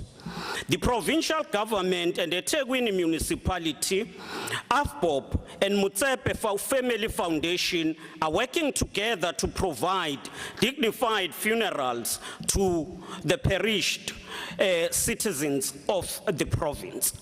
We have taken note of what Honorable Mkalipi raised, and we would like to follow up on that issue even outside of this. The second phase, which was presented by the President as the phase focusing on recovery, rehousing, and restoration of services, is ongoing. On the 22nd of April, the Department of Human Settlement commenced with the construction of temporary residential units in areas where people where there are people housed in community facilities and in areas where people have sought shelters with their relatives. The Department of Public Enterprise, Trade, Industry and Competition, working together with the Provincial Department of Economic Development, Tourism and Environmental Affairs, are working with Transnet to repair the damage in the Bayhead at Durban Port. Due to the closure of M4 and R102, which is between Durban and KwaZulu, the Department of Transport has conceded to the request to waive the toll-free at Tongat and Umvoti Plaza, as there are currently no alternative routes in these two areas. We wish to thank the national government for these efforts. While there have been many concerns about the performance of government departments and municipalities, the reconstruction of the bridge and speedy restoration of other services, including the bridge linking Umlazi and the Durban South Highway, which was reconstructed in a period of less than 5 days by eThekwini municipality, need to be applauded. Your Excellency, Mr. President, the work has begun to quantify the damage caused by the floods. This is important toward the implementation of phase 3 outlined by the President, which is rehabilitation and construction of the province, which should begin to work toward normalizing all services. We pledge to ensure that what we have seen before, where it takes prolonged period to repair damaged infrastructure which would have been damaged by storm, is not happening again. And we would want to ensure that we expedite the interventions. We commit that in all interventions that will be done by the provincial government, we will ensure that we are corrupt-free and ensure that all contracts are pre-audited. We will also, through the legislature, submit to the process of the oversight which have been adopted by the KZN legislature. I wish to join the President in thanking various members who have supported us during this difficult time. We need to mention the leadership played by His Majesty Isilo Misuzulu KwaZulu during this time. But we also want to thank all traditional leaders, faith-based communities, members of diplomatic corps, the business sector in the province who have provided support to all of us during this difficult time. As the province, we continue to embrace and work hard on adopting and executing mitigating factors against climate change. We are part of the Under2 coalition, which is the global network advocating for carbon emission toward net zero by 2050. We shall continue using this platform to learn and mobilize more support toward climate change programs. We are determined to intensify our work on mitigating climate change, including budget and mainstreaming, research, community awareness and education, as well as building the resilient infrastructure. We feel also the burden lighter because of the support from all sectors of the society. While members of the media went to tell stories as part of their duty, but they equally created an awareness and mobilized the South African citizenry to pledge support with the victims of the floods. And for that, we wish also to register our grateful and thank the work done by members of the media. Thank you, Honorable Speaker.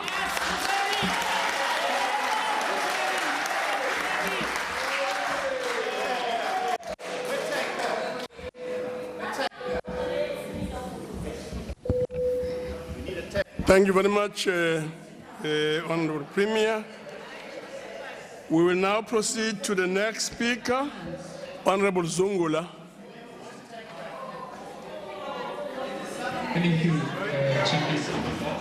As the ATM, we want to express our deepest condolences to the families who have lost their loved ones as a result of heavy rains that caused devastating floods across the country. All the efforts to gain control of the situation in their loved ones as a result of heavy rains that caused devastating floods across the country. All the efforts to gain control of the situation, including finding the missing persons, are commendable. The ATM has also noted the budgetary allocations and hopes that that the oversight role of Parliament will include both proactive and reactive measures. The ATM is, however, concerned that there seems to be serious inadequacy in the diagnosing of the situation, such that with the current superficial diagnosis, a threat of the same tragedy cannot be dismissed. Therefore, the ATM is making the following 10-point recommendations. 1, the notion that this disaster is an act of God must be dismissed as a convenient excuse to avoid accountability. An inquiry to whether this was not as a result of cloud seeding gone wrong must be conducted so that the problem can be properly isolated. It is common cause that the technology of today has advanced such that the condensation of clouds can be artificially assisted.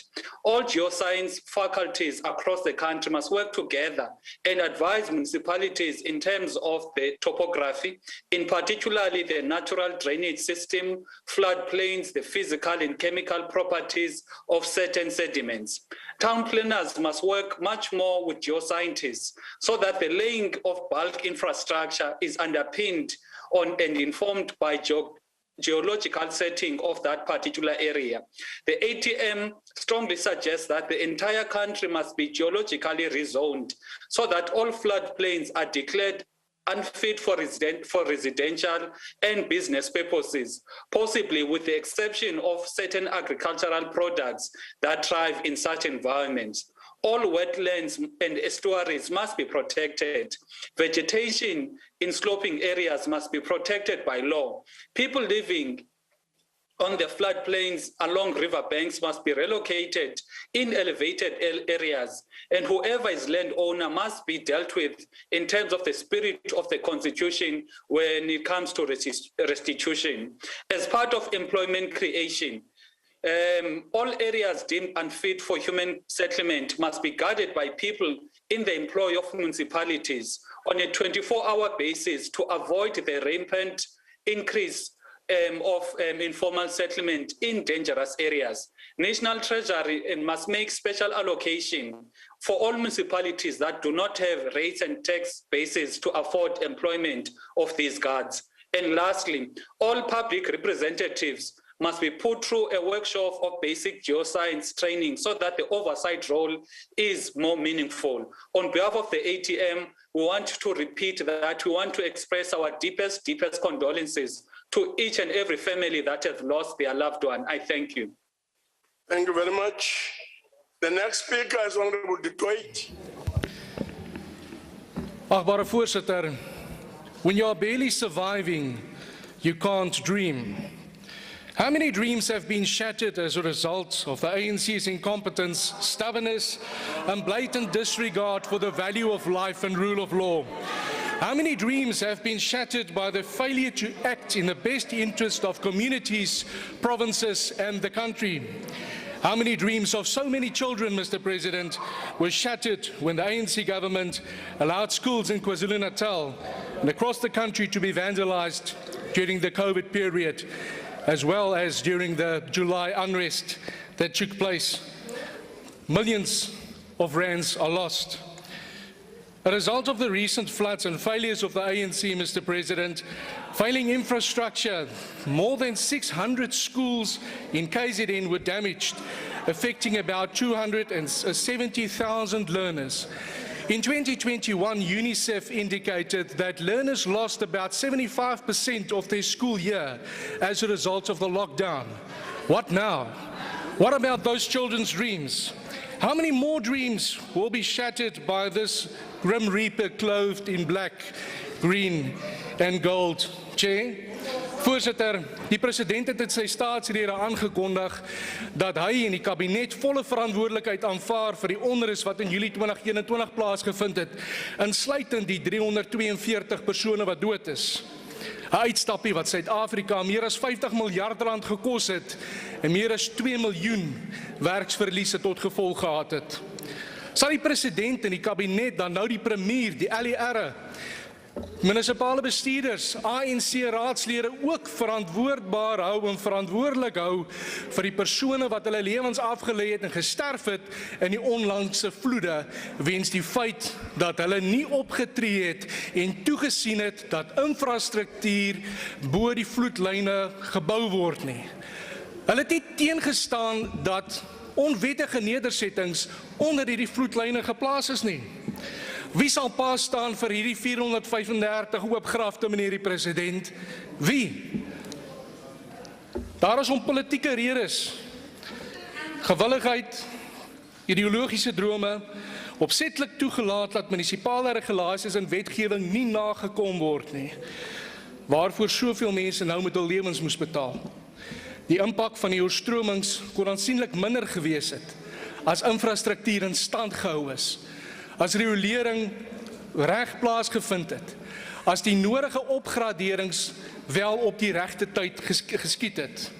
Die regering se onvermoë en vroomheid, opsetlikheid veroorsaak 'n groter staatafhanklikheid, meer armoede, meer honger en 'n ewig groeiende werkloosheidssyfer. Mr. President, by failing to govern truthfully, failing to hold your cronies responsible, you are stealing children's dreams, stealing a nation's future, and stealing a country's legacy. Time up, Honourable Member. Thank you very much. The next speaker is Honourable A.M. Shaikh Imam.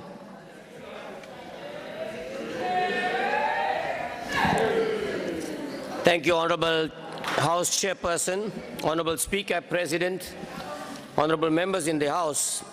Allow me at the very outset to extend our condolences to the families of the 435 members of our society who lost their lives in this devastating floods.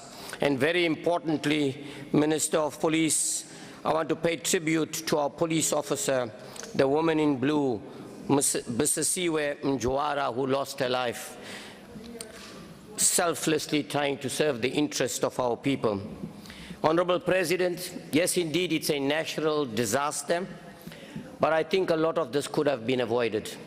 I must agree with Honourable Steenhuisen, because I too have been making call after call after call, Honourable President, and the executive of eThekwini municipality was nowhere to be found. That is a fact. Now, the question that we need to ask ourselves is, why do we need to wait for 435 people to lose their lives to ask the question, why, and why? Did we not see these people living on those riverbanks? Did we not see them living with these conditions where there's no proper water and sanitation? The stormwater drainage not working? Did we not know that these people are moving from rural areas into urban areas because there's not enough development in the rural areas? So what is the lesson that we need to learn here, Mr. President, in order to avoid, and you rightfully alluded to the fact that this is a natural disaster and we're going to have more of it, whether we like it or not. What are we going to do to prevent these things from happening in the future? Now we're going to move people to better ground. It's something we've said before. Let us start building houses in better ground with proper facilities for these people so they don't have to go through them. It's not difficult because we're building these houses, so let's build them under better ground, wood, water, sanitation, electricity there, so that they too can live with dignity. Now, Mr. President, many of these people that have lost their lives, their families are still in shock and pain. In this fund that we are creating, I hope that we will consider some compensation to these families who've lost their loved one, particularly the breadwinners. Many of them have lost their breadwinners. On the issue of the infrastructure, and I know that, Mr. President, you have repeatedly raised the issue of infrastructure and what we must do for economic growth in the country. When I was a councillor at Itegwini, we were losing about 27 to 30% of water on a daily basis. Today, we're losing 50% because of poor maintenance. If infrastructure is one thing that can boost economic growth in this country, let us all work together so that we could be able to build proper infrastructure in the country. Lastly, I want to say that I'm very disappointed that with 435 people losing their lives, we come here today so easily forget these people are still reeling in pain and shock with the loved ones that they have lost, and we come here today and we want to grandstand, we want to insult and attack each other. Surely this is not the platform for it. I thank you very much. Thank you very much. Our next speaker is going to be Honorable Hadebe. Honorable Chairperson, the President of the Republic, and members of Parliament. The devastation caused by the recent floods in KwaZulu-Natal and some parts of the Eastern Cape have left a great deal of people with little hope and despair. Recent floods in KwaZulu-Natal and some parts of the Eastern Cape have left a great deal of people with little hope and despair. The IFP has been on the ground assisting individuals and families. What we have been observing on the ground is that suffering is inconceivable, given the loss of families and property.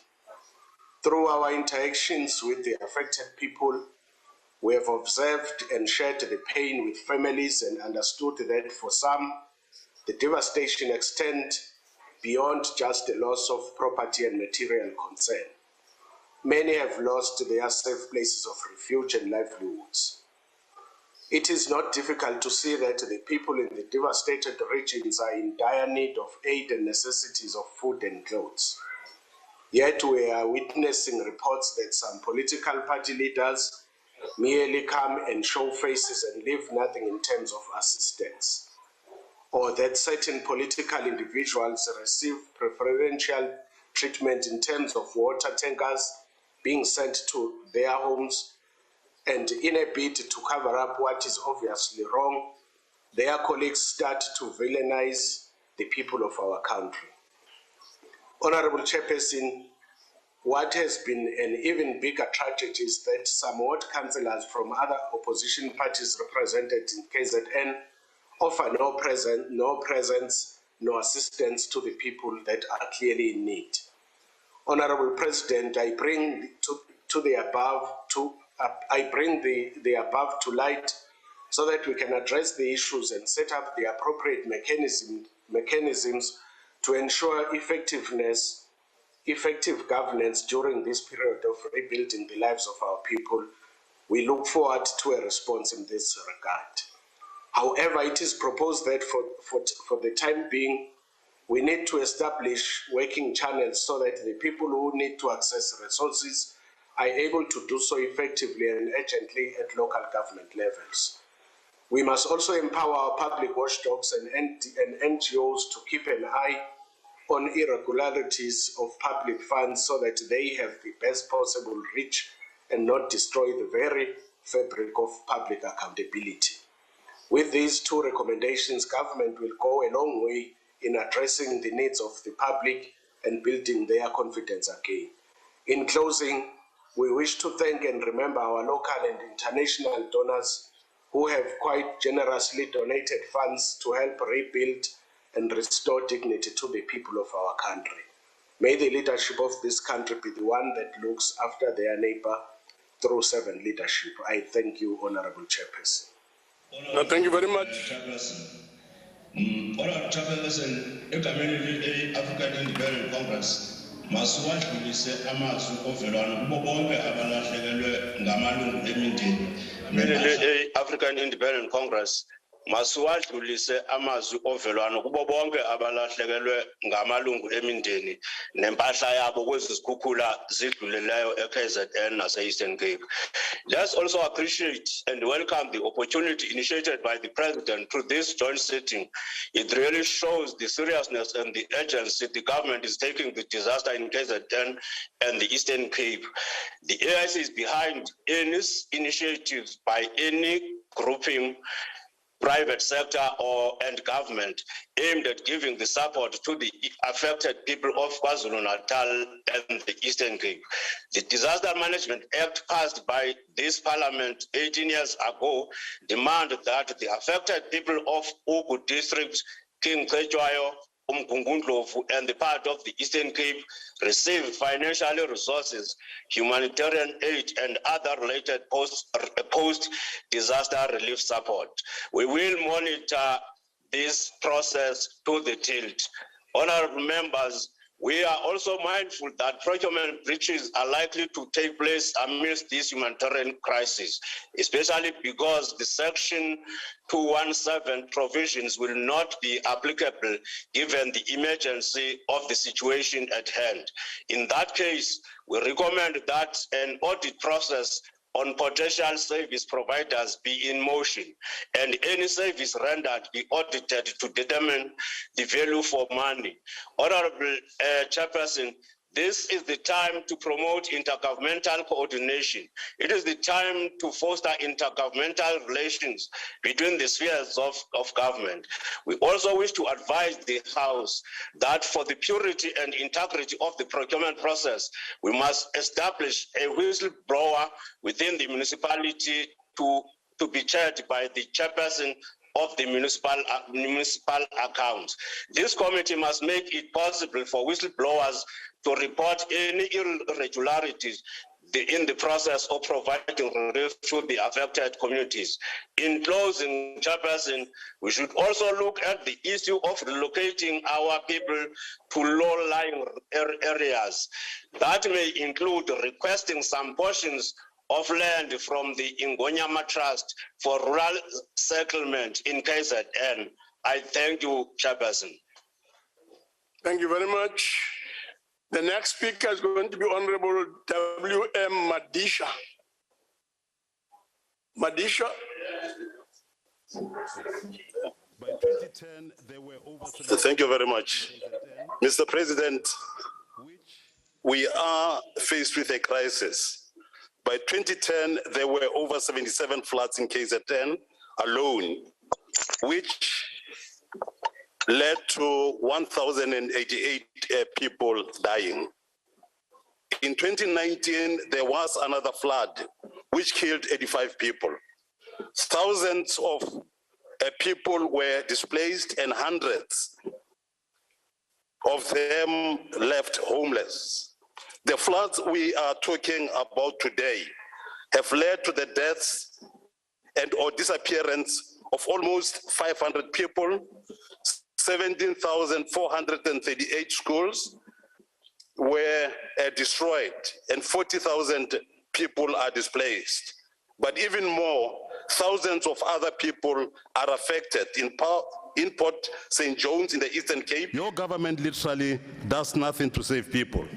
What it is good at is to come to this house and say, please sleep well.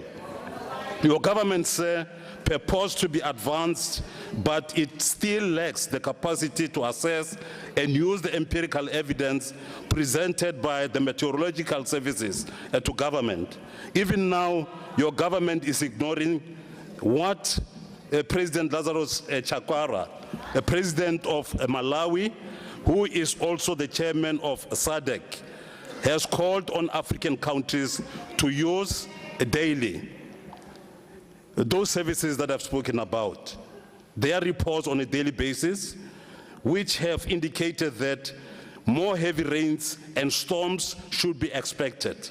Other countries have begun to deal with a tropical Jasmine, which is expected to make landfall this week, only 1 month after destruction left by Cyclone Egombe, which affected 20,000 people in Malawi and Mozambique. Mr. President, your government must do more. We need to see what is happening beyond our country, and all this kind of problems that we are faced with.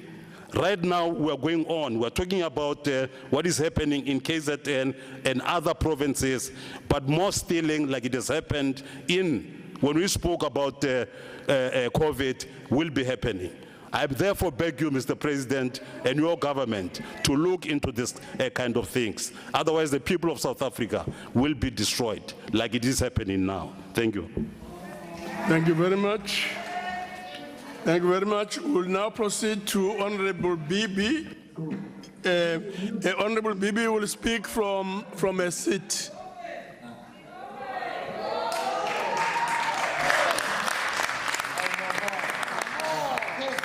Ngiyabonga sihlalo wendlu. Ngibingelele kumongameli wethu. Ngibingelele kusomlomo mama. Ngiphinde ngibingelele isekela somlomo baba. Ngiphinde ngibingelele kusihlalo we-NCOP no deputy wakhe. Chief Whip of NCOP Babu Mhaye no Chief Whip of Majority Party uMamuphe Majudina. Ngiphinde futhi ngibulise undunankulu wakwaZulu Natal Sihlezi Kalala kanye nondunankulu wase Eastern Cape ubaba Mabuyane. Ngiyabonga ukuba ingxenye yale nkulumo mpikiswano yezikhukhula ezenze umonakalo omkhulu kwaZulu Natal namaphethelo. La kudlule khona emhlabeni abantu abaningi abadilizelwe izindlu. Kwakhona saba nabantu abaningi abashonayo. Kwakhona saba nabantu abaningi abangatholakali kuze kwenamhlanje. Our deepest condolences go out to the families who have lost their loved ones, and may their souls rest in eternal peace. Slalo, this is one of the worst natural disasters that have happened in KwaZulu Natal, which has had consequences way beyond their boundaries. The special sitting called by the President is a day of mourning for the victims of this natural disaster. Work in terms of humanitarian aid and recovery work has long commenced in KZN, who have been on the ground crisscrossing the province and interacting with the communities a daily basis to provide assistance where it is needed. Ingaba wena omhlophe ubukuphi lapho sihamba amageduka sobheka imndeni. The provincial government has commenced with the process of developing temporary residential units, which have started in Ilembe district, Ugu and eThekwini. The current forms in accommodate communities are residing in the community halls, churches, schools.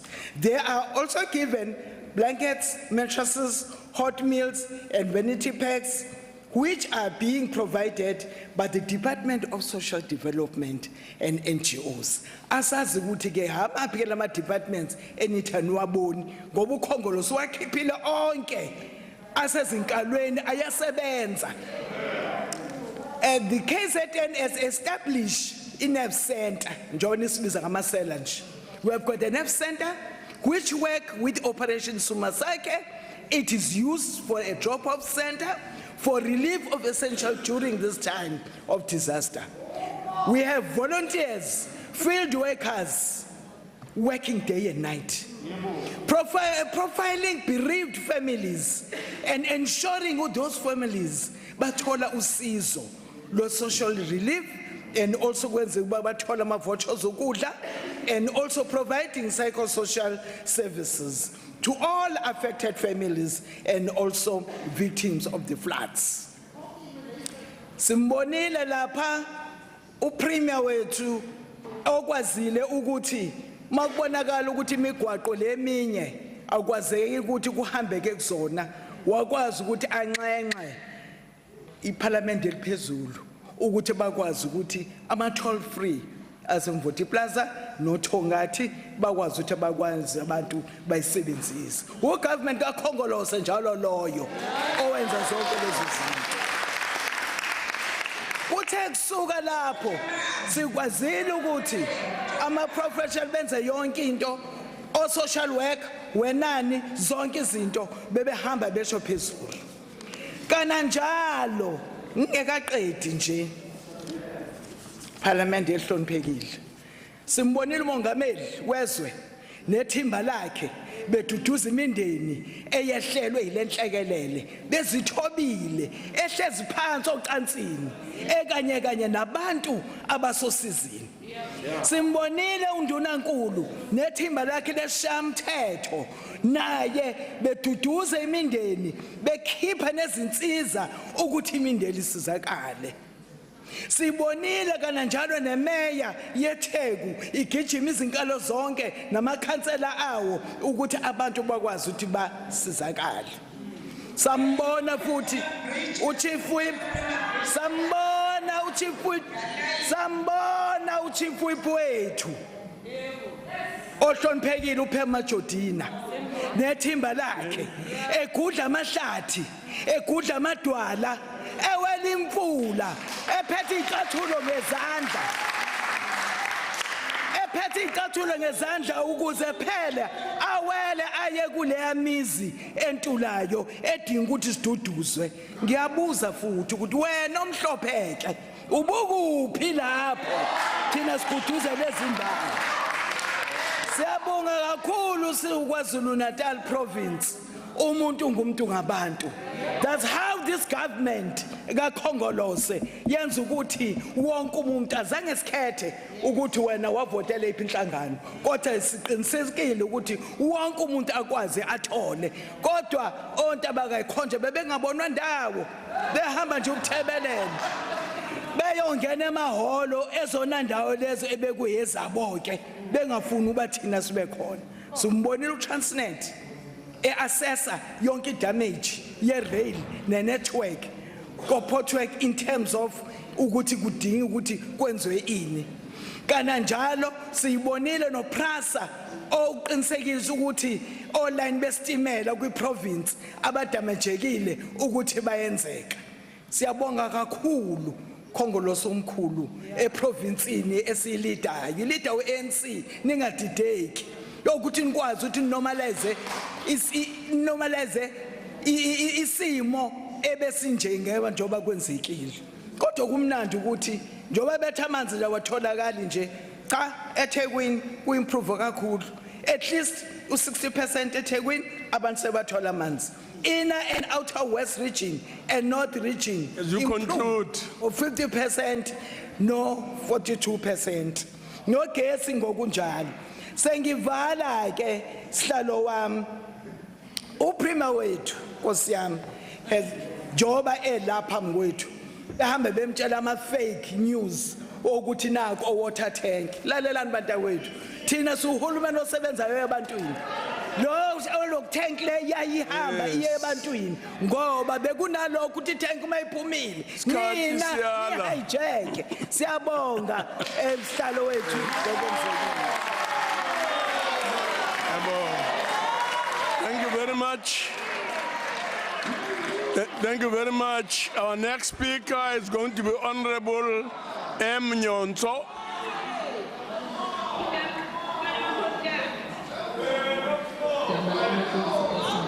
Order, members.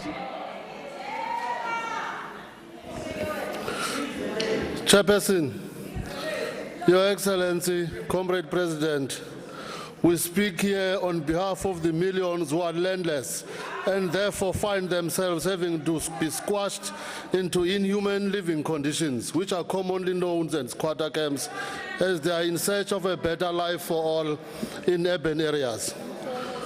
What transpired in KZN and Eastern Cape was a demonstration of the consequences of global warming. It requires full attention by the government and the whole of civil society in partnership to repair the damages and make it a point that wherever possible in future, such devastation is not able to recur and destroy many lives again like this one has done. Let us remember that there were similar floods in Durban area in 2019, which were to a smaller scale. We should have taken that as a warning sign. Engineers and other people with the relevant skill set should have been immediately deployed at the juncture to set off this threat. What are the bitter lessons? As alluded earlier, infrastructure development must be maintained at a higher standard for bulk services such as underground flooding and water and sanitation facilities. Proper care must be taken to ensure that housing contracts with standards are maintained. It is very clear that many houses were allowed to be built in areas that were not geologically safe to do so. Habitats must be built in an environment that is safe and secure and are in line with the local authorities' correct usage of the land parcels. The PAC says it is the opportune time for the government to get rid of squatter camps. Here is an opportunity to finally demolish the legacy of apartheid urban planning. Can this government inspire our people and bring hope on this front? Can the government work with organizations such as Abahlali Basemjondolo to create a new legacy for our children going forward? We only pray and hope that the executive authority under the care of the ANC will not divert attention to itself for the usual greed and selfness of its operatives. Sobukwe, Mutupeng, Limbete, and many more are rolling in their graves when they know that there are posters going around on social media about the government employees being hyenas lasting after the disaster relief fund. It is too much now. Corruption must end now, right now. Thank you. Thank you very much. The next speaker is going to be Honorable the Premier of the Eastern Cape.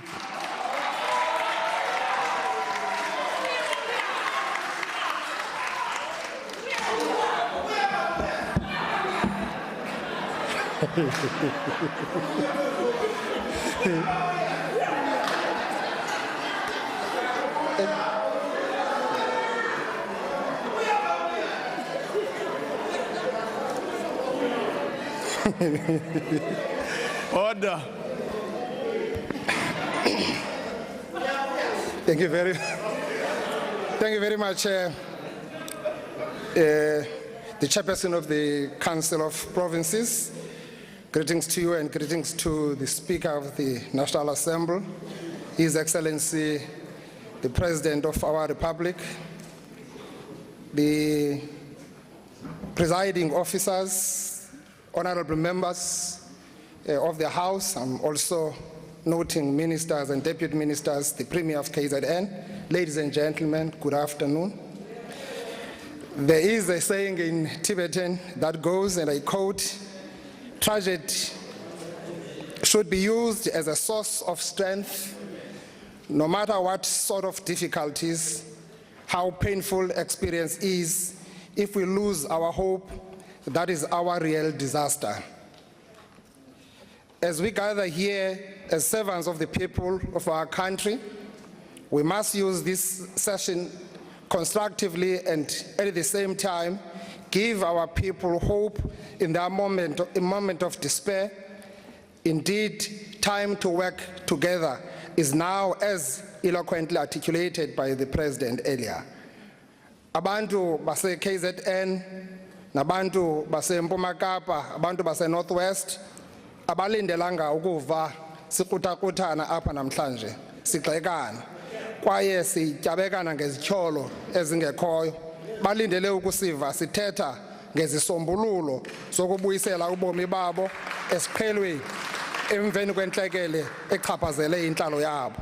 Bafuna ukusiva sithetha ngoncedo esiza kubanika lona ekwakheni ngokutsha amakhaya abo, izikolo, iikliniki, imigaqo yezithuthi namashishini athe achatshazelwa zizikhukhula zemvula. Eyona nto intlungu ngexesha lentlekele kukuphulukana nobomi babantu bakuthi. Siyancedisa kuzo zonke iintsapho eziphulukene namalungu kule ntlekele. Njengoko sisazi abantu abaswelekele KZN, abanye babo basuka e-Eastern Cape. Ndiyafuna ukuqaphela nokukhumbula uCaptain Pierre Max owathi naye wasutywa kukufa ehlangula abantu kula disaster ye-floods zase-Buffalo City in January, eshiya ifamily yakhe esebenzela isizwe. The loss of over 400 lives and destruction of both social and economic infrastructure just in one natural disaster is unprecedented in our country and has affected families in both Eastern Cape, KwaZulu Natal and Northwest. Sidinga ilima likarhulumente, imibutho engekho phantsi korhulumente, noosomashishini babucala ukuphakamisa abantu bakuthi kule ntlekele. Andisiso isanuse semoyozulu President, nawe Honorable Speaker, kodwa ndiyafuna ukuthi urhulumente kazwelonke nowephondo lalapha eNtshona Kapa mabalungiselele intlekele enokwehla eNtshona Koloni kule mvula siyazi into kokuba imvula zabo ziyaxhaphaka apha ebusika. Siyibonile i-challenge kwi-Eastern Seaboard is likely to extend. Honorable Speaker, the natural disasters have become a constant occurrence in our province of the Eastern Cape. The 5 districts of Owaretambo, Alfred Nzo, Christiani, Amatoli, and Jogabi are prone to natural disasters, and 3 of them have been hit twice by natural disasters in the past 10 years. These natural disasters are in various forms and include tornadoes, storms, and the recent floods that have hit parts of our province since the start of the summer season, with Buffalo City Metro being the hardest hit by these catastrophic floods in January this year. It is important to inform the honorable members of the National Assembly and the South African nation that whilst assessment is being underway on the impact of the current disaster in our province, we can highlight the following related incidents. Nearly 1,000 people have been grossly affected by the homelessness and damages to private property. Over 1,900 temporary shelters are required urgently as a short-term response measure. More than 5 villages have been left without water and electricity supply due to damaged water and sanitation infrastructure. 10 schools and 12 health facilities have been damaged in Owaretambo and Christiani districts. Damage to agricultural infrastructure in some municipalities will affect the 2022 harvest and agricultural yields. More than 170 roads have been irreparable damage in our province, mostly rural roads, thereby disconnecting our communities to critical service centers such as schools, hospitals, and towns. The immediate intervention we have deployed include road repairs in Owaretambo and Jogabi, provision of psychosocial support to victims and affected communities, and provision of water cutting. More than 1,800 temporary shelters and 424 housing units will be constructed in the province for victims of the disasters. Mandithethe President here that abantu basezilalini bayazibona i-RDP houses, bayazi-appreciate, bafuna uvuselwa imizi yabo. If someone has lost about a 5-room house, ufuna ukokhelwa nje landlu ibethelelwe ngokutsha sisebenze sibheke phambili. The magnitude and impact of this current disaster requires large-scale support from the national government because our own resources are severely constrained. We have still not fully recovered from the effects of the previous disaster that hit 5 of our districts and Buffalo City Metro between 2013 and to date. The total cost of those disasters were estimated at 1.1 billion, and we did not receive any funding to respond to those disasters. In the current disaster, indications from the assessment that are being done will need more than 2 billion to rebuild affected infrastructure in our communities. We plead for agility in the national government as well to process so that we can respond timelessly to these disasters as the most vulnerable and poor people are severely affected. We must lift the dark cloud of hopelessness and despair that is lingering over the heads of our people. The disaster also requires a long-term solution from all of us because they are caused by climate change. What that means is that in the provision of social and economic infrastructure, we ought to integrate climate change mitigation as part of our planning and designs. Mr. President and Deputy President, South Africa is signatory to the Paris Agreement, which is a legal binding international treaty on climate change that was signed on the 12th December 2015 and took effect on the 4th of November 2016. In accordance with this agreement, we ought to commit to the goal of limiting global warming to well below 2 degrees Celsius. It is therefore important that we also understand that our long-term low greenhouse gas emission strategy entails going forward.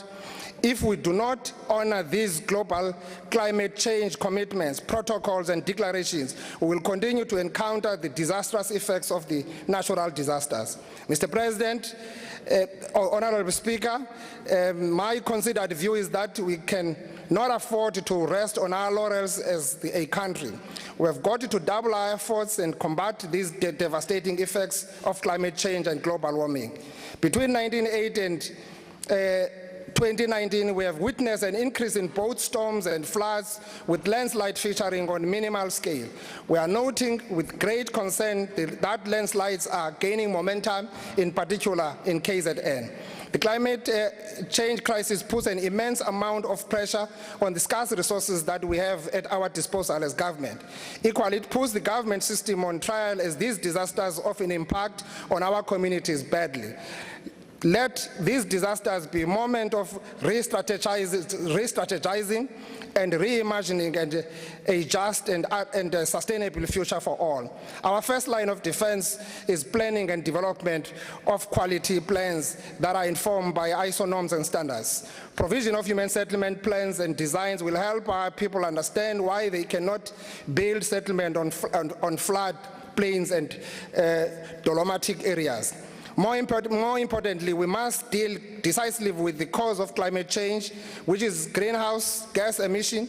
We believe our country is on the right track to contribute towards carbon neutrality by 2050. We must heighten direct funding and invest efforts towards ensuring a just transition to renewable energy that will not devastate. You conclude. Okay. We really stand here.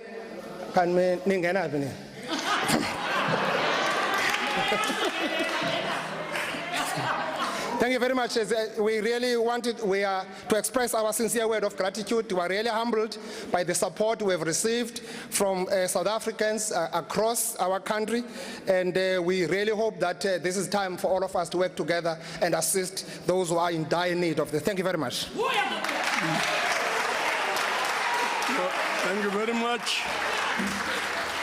We now proceed to Al Jamaa, Honorable M.G.E. Hendricks.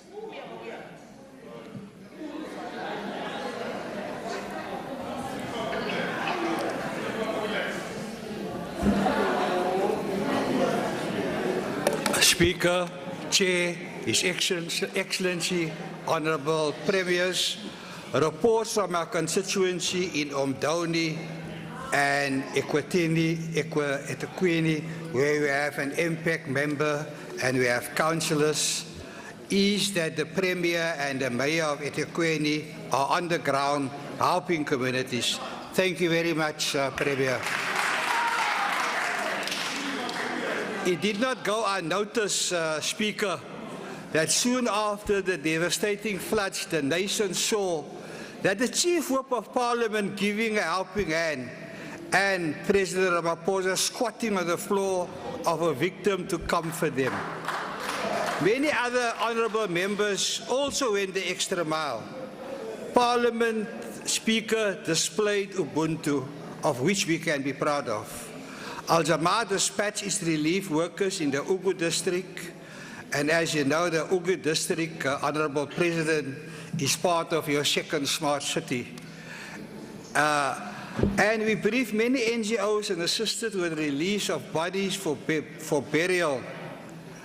It is clear that the 6 parliaments in their budget processes underestimated the harm apartheid neglect caused to infrastructure for villages and towns. Most aid is going to cities like eThekwini and not to the real disadvantaged areas where our constituency is, especially in the Ugu district. Honourable Speaker, dilapidated water infrastructure prior to the high rainfall and floods in many of our small municipalities was a big blow. The infrastructure of Ward 13 is specifically in a bad condition, as well as Malangeni in Wards 8 and Ward 9 in Umdowini municipality. Thousands of children were virtually blown out of the water. Small municipalities are not capacitated to deal with such disasters. All they have is flimsy tents. What happened to the 2007 disaster management bill that required all municipalities to have a comprehensive and proactive disaster management plan? it is clear that South Africa do not have the capacity to deal with national disasters. I want to say that if we should have an earthquake, you can imagine people will say we are a failed state. Lastly, Honourable Speaker, it's important that the National Development Plan be revisited because I don't think it took into account the devastation we had to our infrastructure, and they need to build in resources to ensure that the National Development Plan will help prevent such disasters. Thank you very much. Thank you very much. Our next speaker is going to be Honourable Tim Proteseth. Honourable Prim.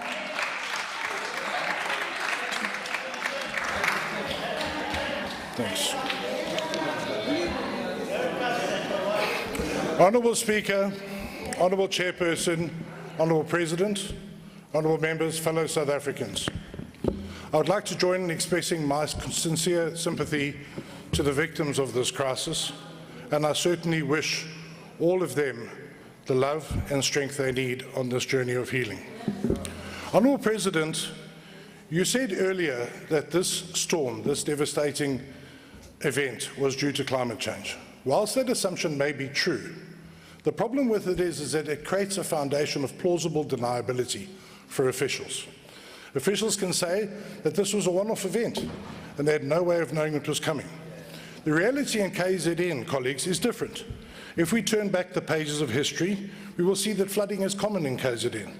Between April 1856 and October 2017, on no less than 10 occasions, in the same coastal area, we've had rainfall of between 250 to 400 millimeters in one day, causing widespread infrastructure damage.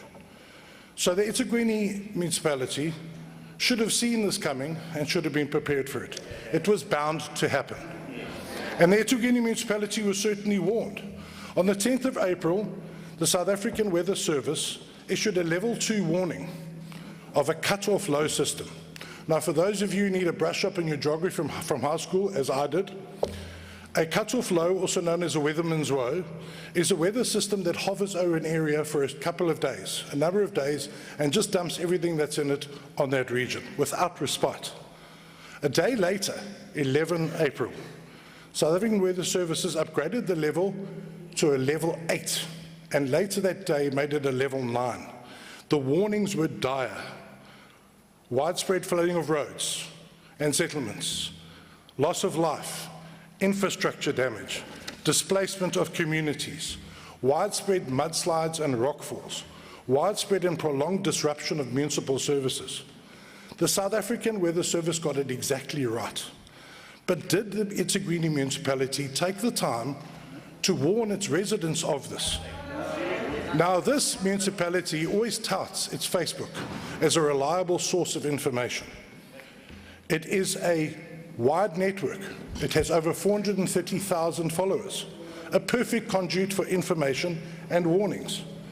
But if you go and analyze that page, as I have, for the time period of 10 to 12 April, you will find the following: notifications of normal power outings, notifications relating to the submission of budget proposals, a caution to stop littering to prevent drain damage, a bit late, an Eskom load shedding notice, but there was no disaster weather warning alert. But despite this fact, Mayor Kaunda, on the 12th of April, conducted a media briefing. And he said in that media briefing that as soon as they were warned by South African Weather Service, they posted it. That is completely and utterly false. It's proven they did not do it. They did not give the residents of eThekwini any warning of the level 9 threats that were coming their way. Now, in my area, people died in their homes. I wonder how many people could have been saved if they were told that one of the worst storms in a generation was coming their way, if they'd evacuated their homes. So if we look at the response, what about, we know there was no warning. If we look at the response, what was that like? Now, the disaster management plan in eThekwini, there actually is one, says that you're supposed to try and mitigate loss rather than try and prevent it. Well, it emphasizes both. This is the first failure. Nothing could be done to stop the storm, but certainly a lot could be done to mitigate it. There was no capacity for evacuations. In the critical hours between 10 and 12 April, when the Isopingo Basin flooded again for the umpteenth time, there was not one helicopter to help people. There was not one helicopter to help people be evacuated. That was arranged by private citizens in their boats and their vehicles, and it was coordinated by a DA ward councillor. It's the truth, I'm sorry it hurts. In Otongati, one of our senior public reps, a ward councillor, threw herself into the Otongati River to try and save people in the absence of search and rescue efforts. In terms of water, the already failing infrastructure has been decimated. Here's the situation. eThekwini has got 105 water tankers. That's what their fleet says. In reality, there are only 75 of them that work. This is a city with 4 million residents. 4 million residents with 75 tankers. That's 16,000 litres for every 53,000 people. It's absolutely and utterly impossible to handle that situation. Now, I don't want to get involved in Tankergate, but the reality is that I have a WhatsApp from the Premier to the provincial leader of the DA saying that I've never contacted Councillor Pullen. I don't even have his number.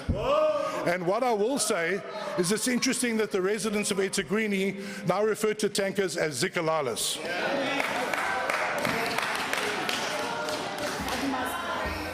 In conclusion, Mr. President, this was a disaster that should have been foreseen and adequately prepared for. Despite the best efforts of technicians, search and rescue, emergency responders and councillors, the administration has failed to mitigate the disaster. For the umpteenth time, Mr. President, people have been left to fend for themselves. Mr. President, to conclude, there are three types of people in this world when it comes to decision making. Those who make things happen, those who watch things happen, and those who wonder what happened. In this case, like the cut-off low, the ANC-led administration in Durban stayed stationary for days while this disaster played out, watching and wondering what was happening. Mr. President, the ad hoc committee will be on the ground in KZN. We will watch every cent spent. And let's start with the fact that initial estimates were 950 billion. Now they've been revised to 17 billion. We'll start there. Time is up. Okay. Mr. President, decisive action is required from you to address these issues. If you do not, Mr. President, the people of this country will rise up and take action into their own hands. Mr. President, we pray that you will heed this warning. I thank you.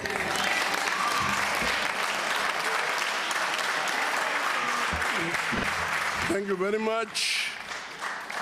Our next speaker is going to be the Chief Whip of the Majority Party,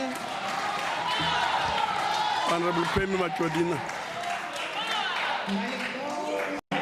Ababhexeshi bobabini bale parlamente namhlanje Mongameli obekekileyo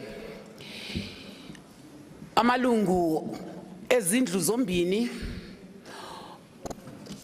opremier bobabini abakhoyo apha ilusizi into yoba emva kokuba abantu bakowethu besiva kabuhlungu bejongise iminqonqo ezantsi kuzomiwa kule ndawo kuchithwane kubekho abo bathi yinto eyenziwe ngebomu kubani onesakhono sokwenza izantyala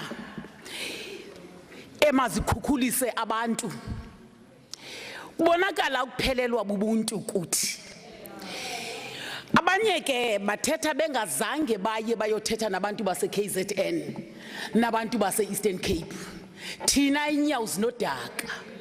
Sisuka pha, don't ask me that. Sisuka phaya. Singene imiwewe namanxweme sawela imifula. Sisondela kubantu bakowethu abasifunayo ngalomzuzu.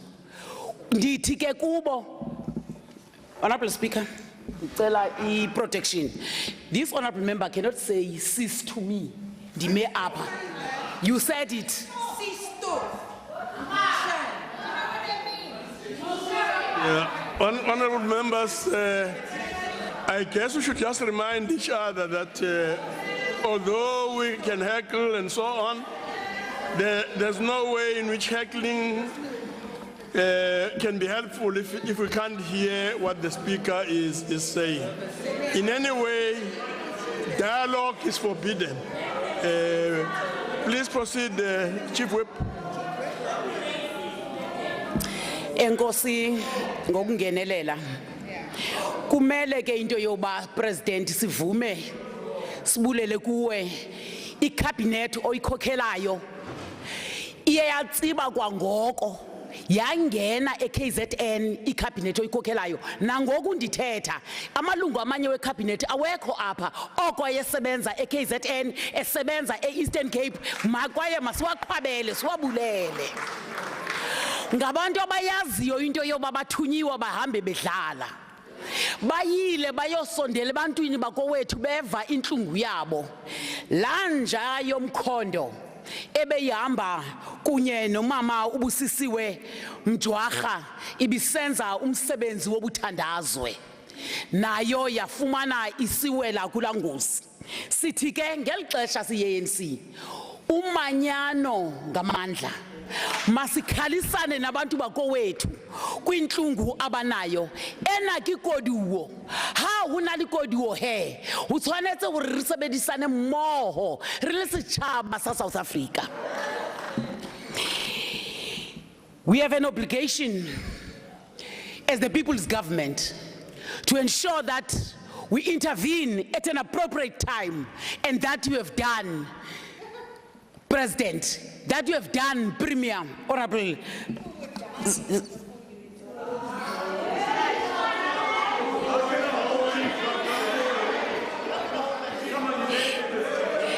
Amazwi, kanithule nina, amazwi ovelwano, awonelanga, ukungena kumakhaya, ajongane nokufa.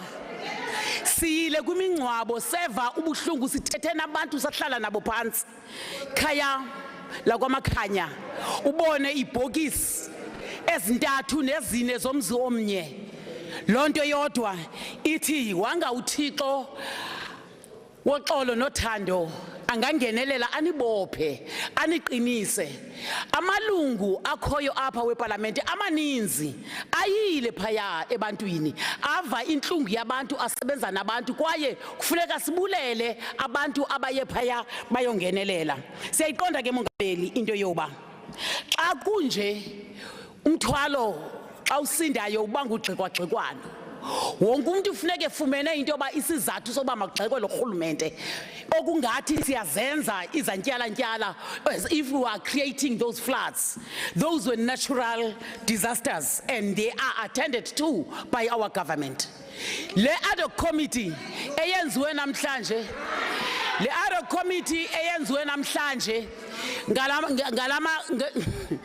parliament ngezindlu zimbini wena ngezindlu zimbini izawuqinisekisa into yoba sihamba kunye nani kuba imali ezawusetyenziswa yile mali ivotelwa yile parliamente. Sizawuhamba kunye nani sincedisane into yoba umahluko wenzeke kwaba yabantu. We welcome the technical teams that have been established to work with the Disaster Management Center. Our government was coordinating all the programs. Siwabonile abalungu karhulumente engasebenzi in silos esebenza kunye kodwa wena mama manungxola kakhulu man tyhini wethu. Dear leader, with due respect, We cannot come and do political standing at the expense of the pain that our people have done. Ungandikhombi wena. And Honorable Groeneveld, to say disasters are not... Order, honorable members. To say disasters are man-made, that is not true.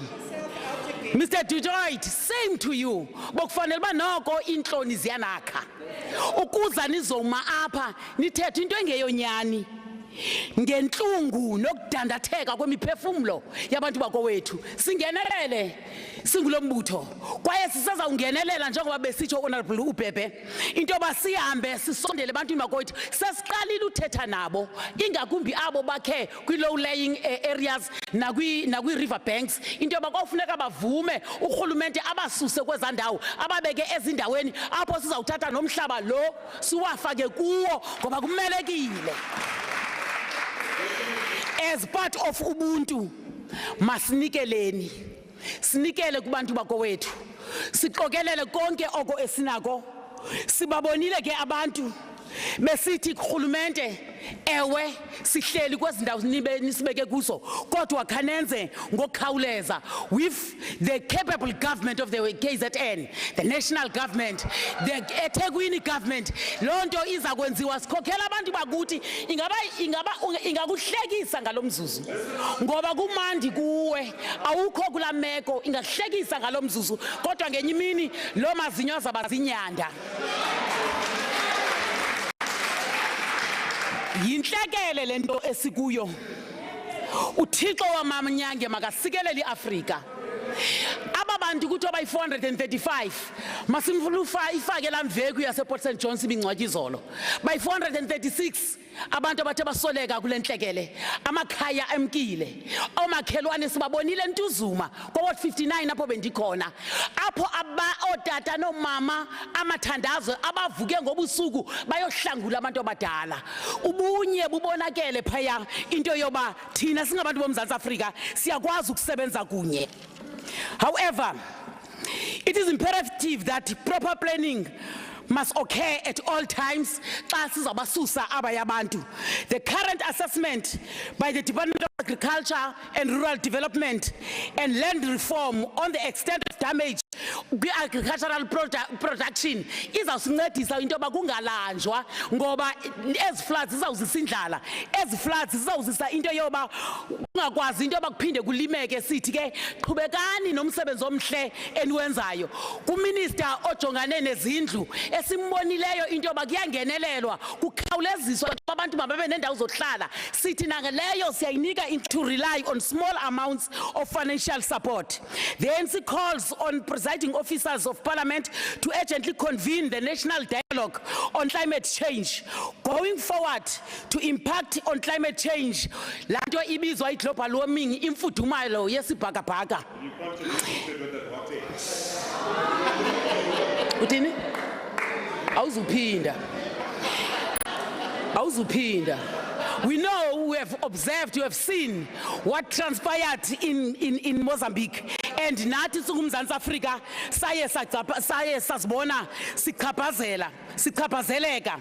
Honorable Speaker. Are you sure the president can hear you? Honorable Speaker, it is important that you must also say, as the ANC, we are deeply conscious of the fact that with 16,000 households that have been affected, the shelters, temporary shelters are really needed, but also that must be done in consultation with our communities. The infrastructure that has been affected, it also affected the economy of KZN, and we are happy that the economy is now restored in stages by this government of KZN, and we thank thank them very much for acting swiftly to ensure that abantu bakowethu abasokoli mahala ixesha elide. Madagascar are now being experienced in KwaZulu-Natal and parts of the Eastern Cape with large areas of land below sea level, especially the vulnerable. That the discussions with the presidency on spatial development planning for the future, new construction and infrastructure materials that will be more resistant to climate change going forward are much needed. This has a major implication for roads, houses, and other infrastructure in the rebuilding process. Siyayazi into yoba sisuka kwimeko ezinzima. Imeko apho besisuka kwi-COVID-19 sathi singeka recovery kwi-July unrest kwafika ezantyala-ntyala. Sithi uThixo wamanyange makangenelele asindise abone izwe lakowethu azaxolele izono zalo abasingathe abo basenhlungwini ngalomzuzu yeNC inawuze ihlekise ngenhlungu yokusolekelwa ngabantu kwaye sizawusebenza nabo bantu bahamba kunye nathi siyazibulela inkxaso nathi siyeNC esizifumeneyo sakwazi ukungena ngapha ya Chief Whip. Tata mandibulele kakhulu kodwa siyayixhasa le okungenelela karhulumente nina.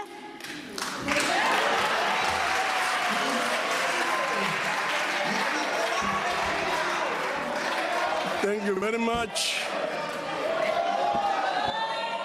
We will now proceed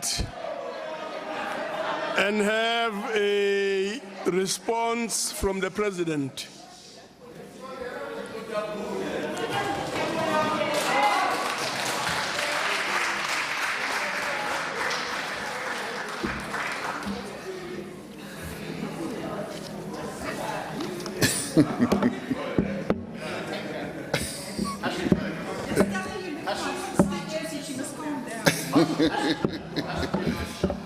Yes.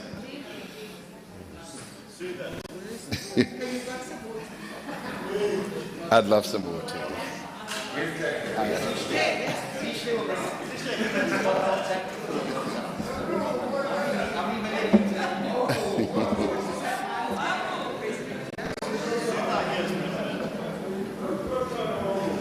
Thank you,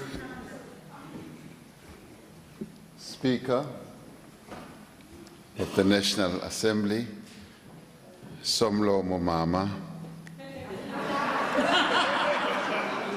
and Chairperson of the NCOP, I suppose we would say Sitlalo Baba,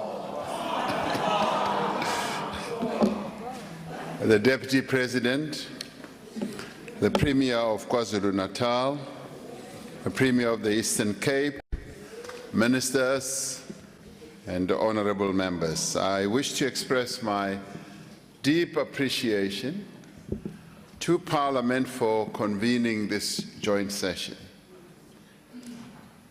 I must thank each one of you as members who've just spoken here today. Just your standing up here to express your thoughts and your views and those of your party speaks to the importance that you have ascribed to what has happened to our people in all these 3 provinces, including the city of Cape Town.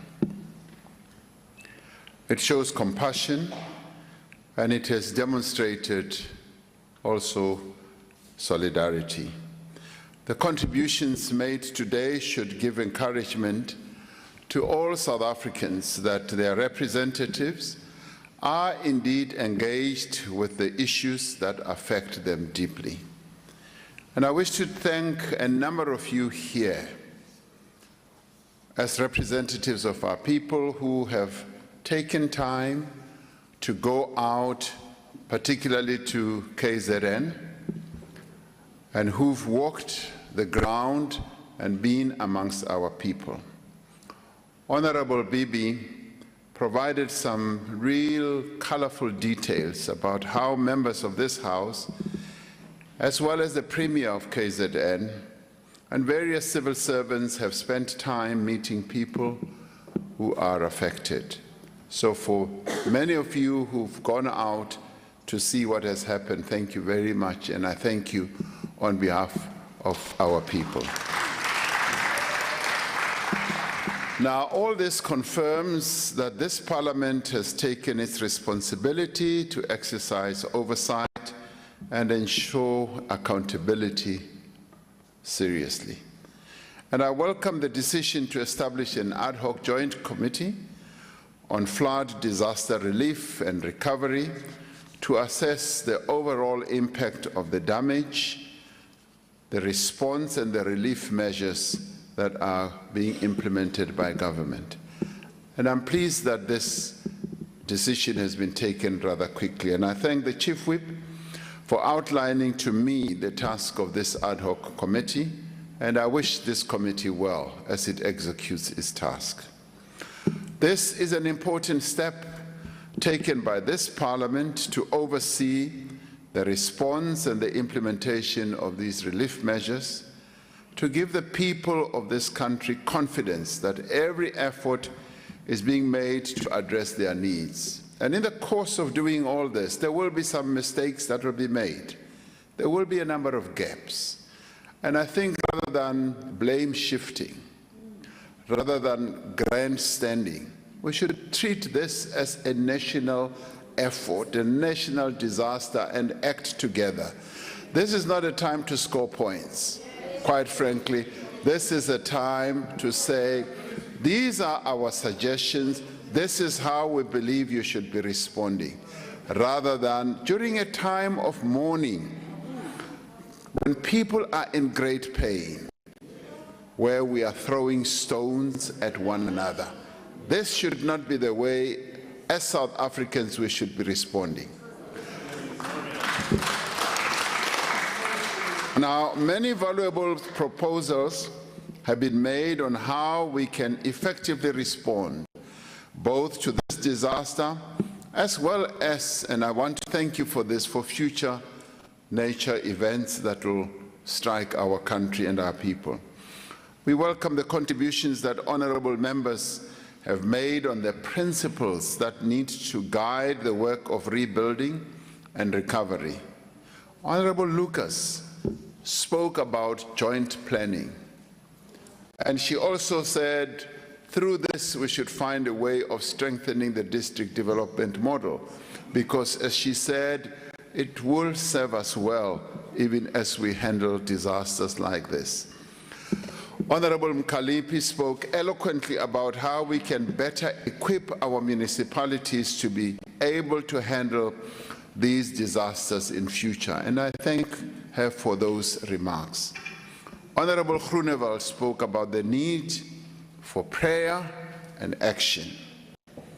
And this is the one time when I realized that, yes, prayer and action should work together, and I agree that we should go beyond prayer and act decisively, which is precisely what he was asking for.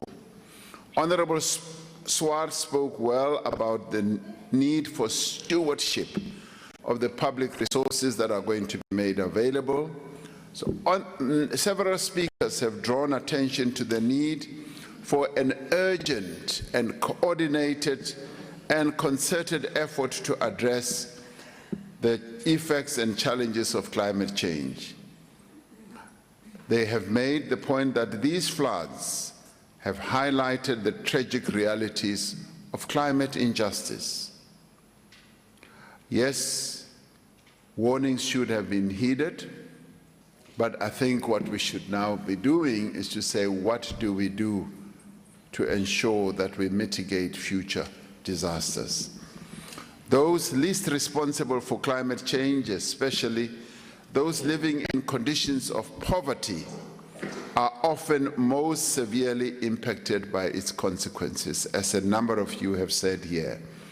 Climate action must be a fundamental part of our developmental agenda and must inform every aspect of our planning, budgeting, construction, and infrastructure going forward.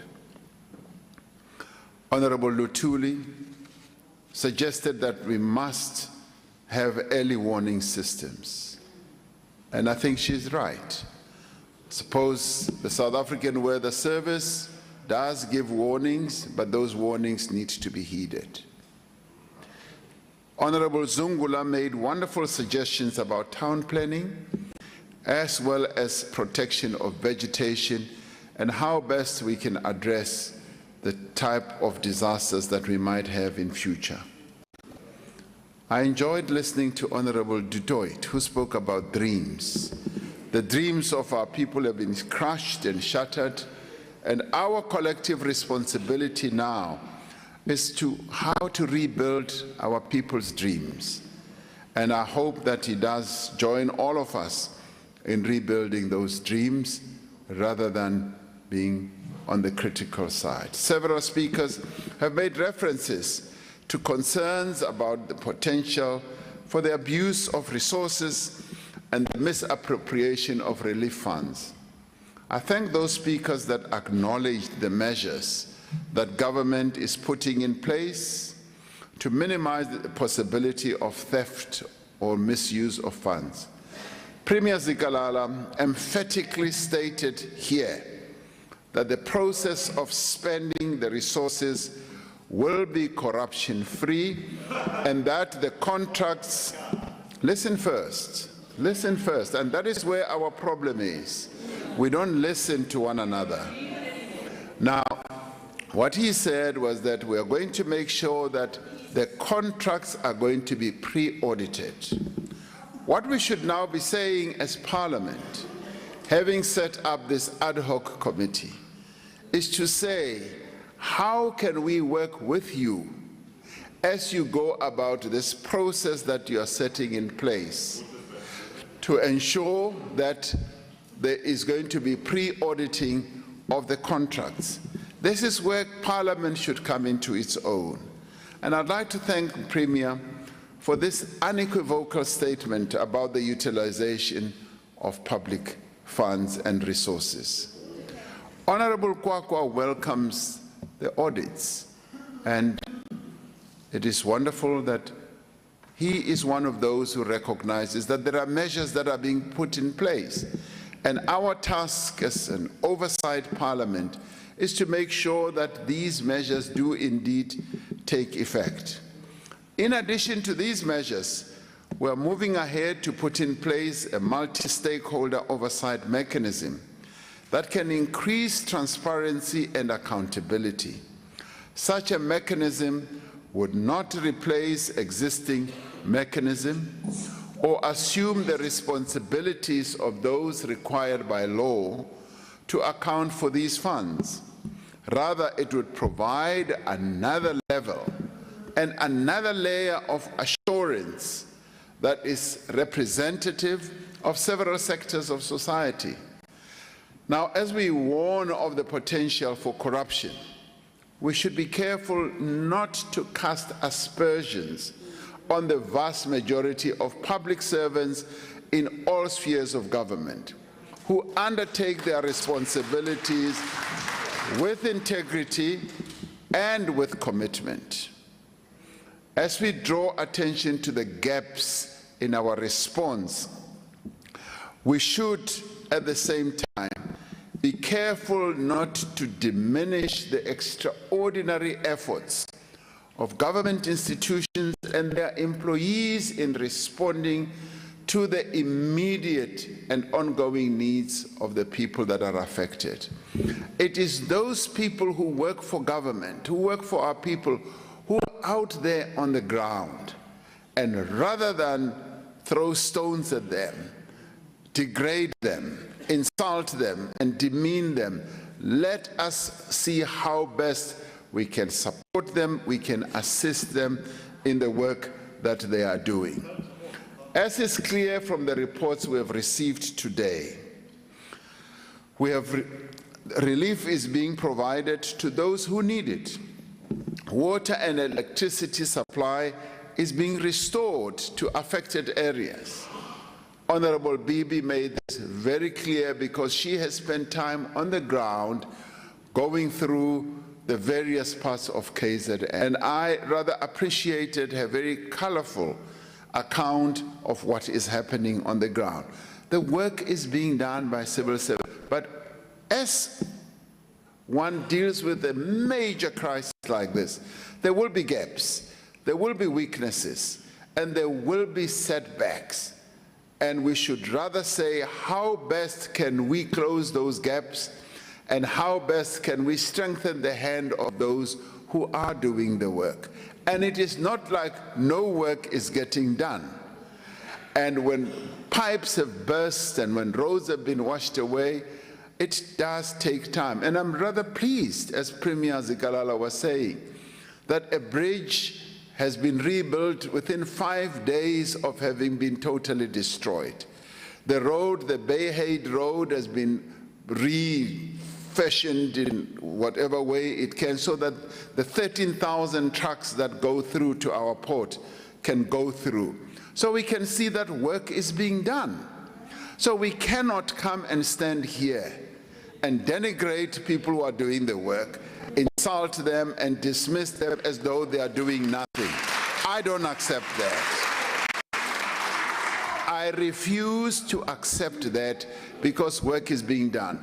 I would rather have people come here and say, work is being done, but there are gaps, there are shortcomings, you need to look after this and that and that. That should be the approach that all of us should have.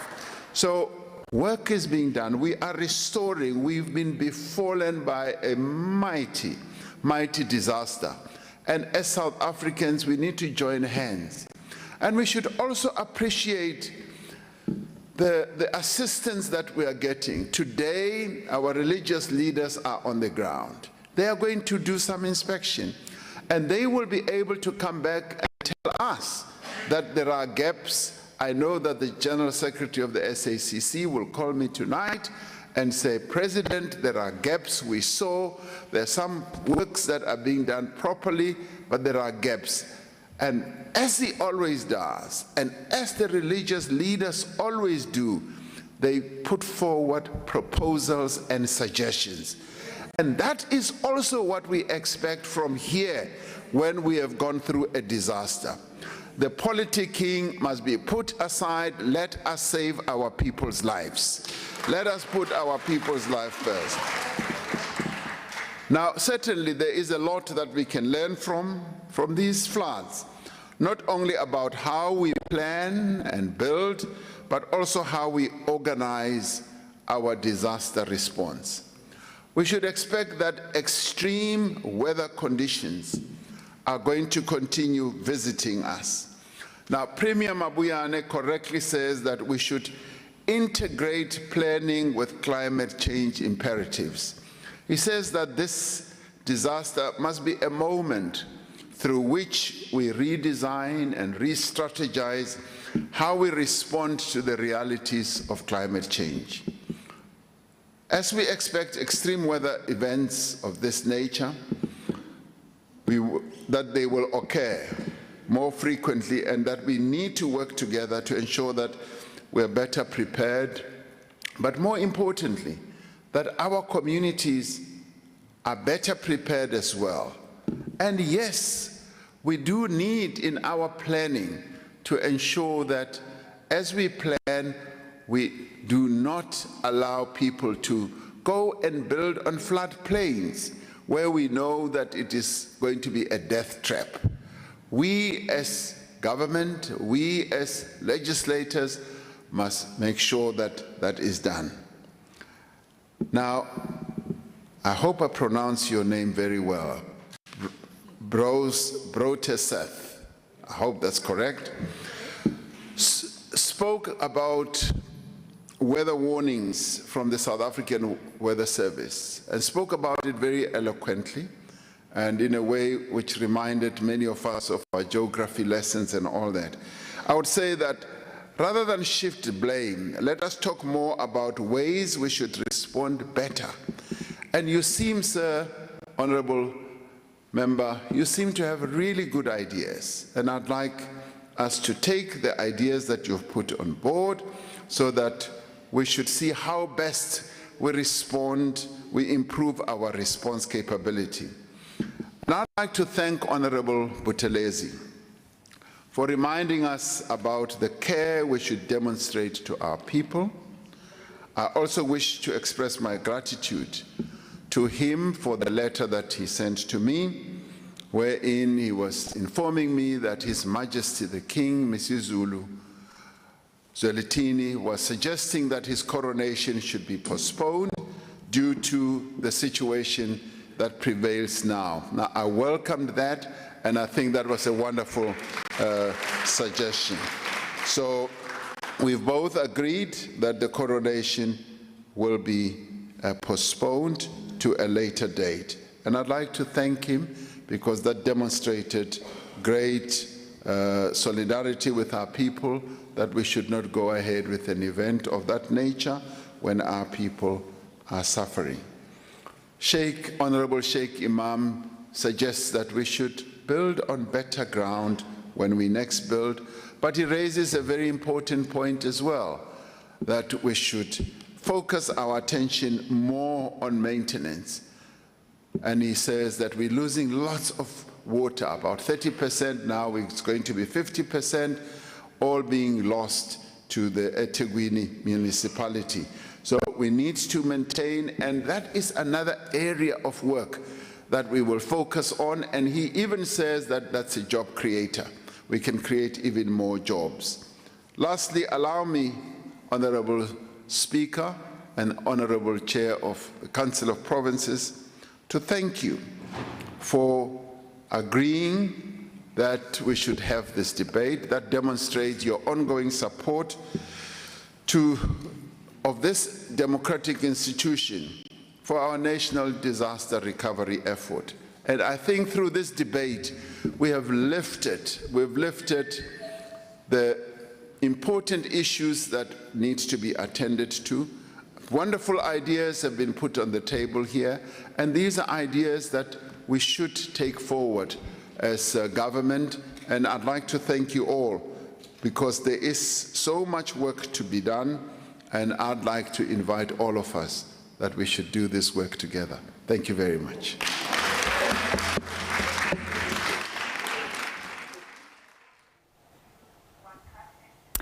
All right, that was President Cyril Ramaphosa addressing the joint sitting of Parliament and discussing there these real-time audits, things like that, that have been designed to reassure people that the money that is going towards reconstruction in KwaZulu-Natal will be spent properly. Let me bring in my co-anchor. I'm Francis Hood. I'm with Bungiwe Zwane. So a lot about the reassurance of what's been done now, which is also a recognition that things have been done wrong in the past, and there's a huge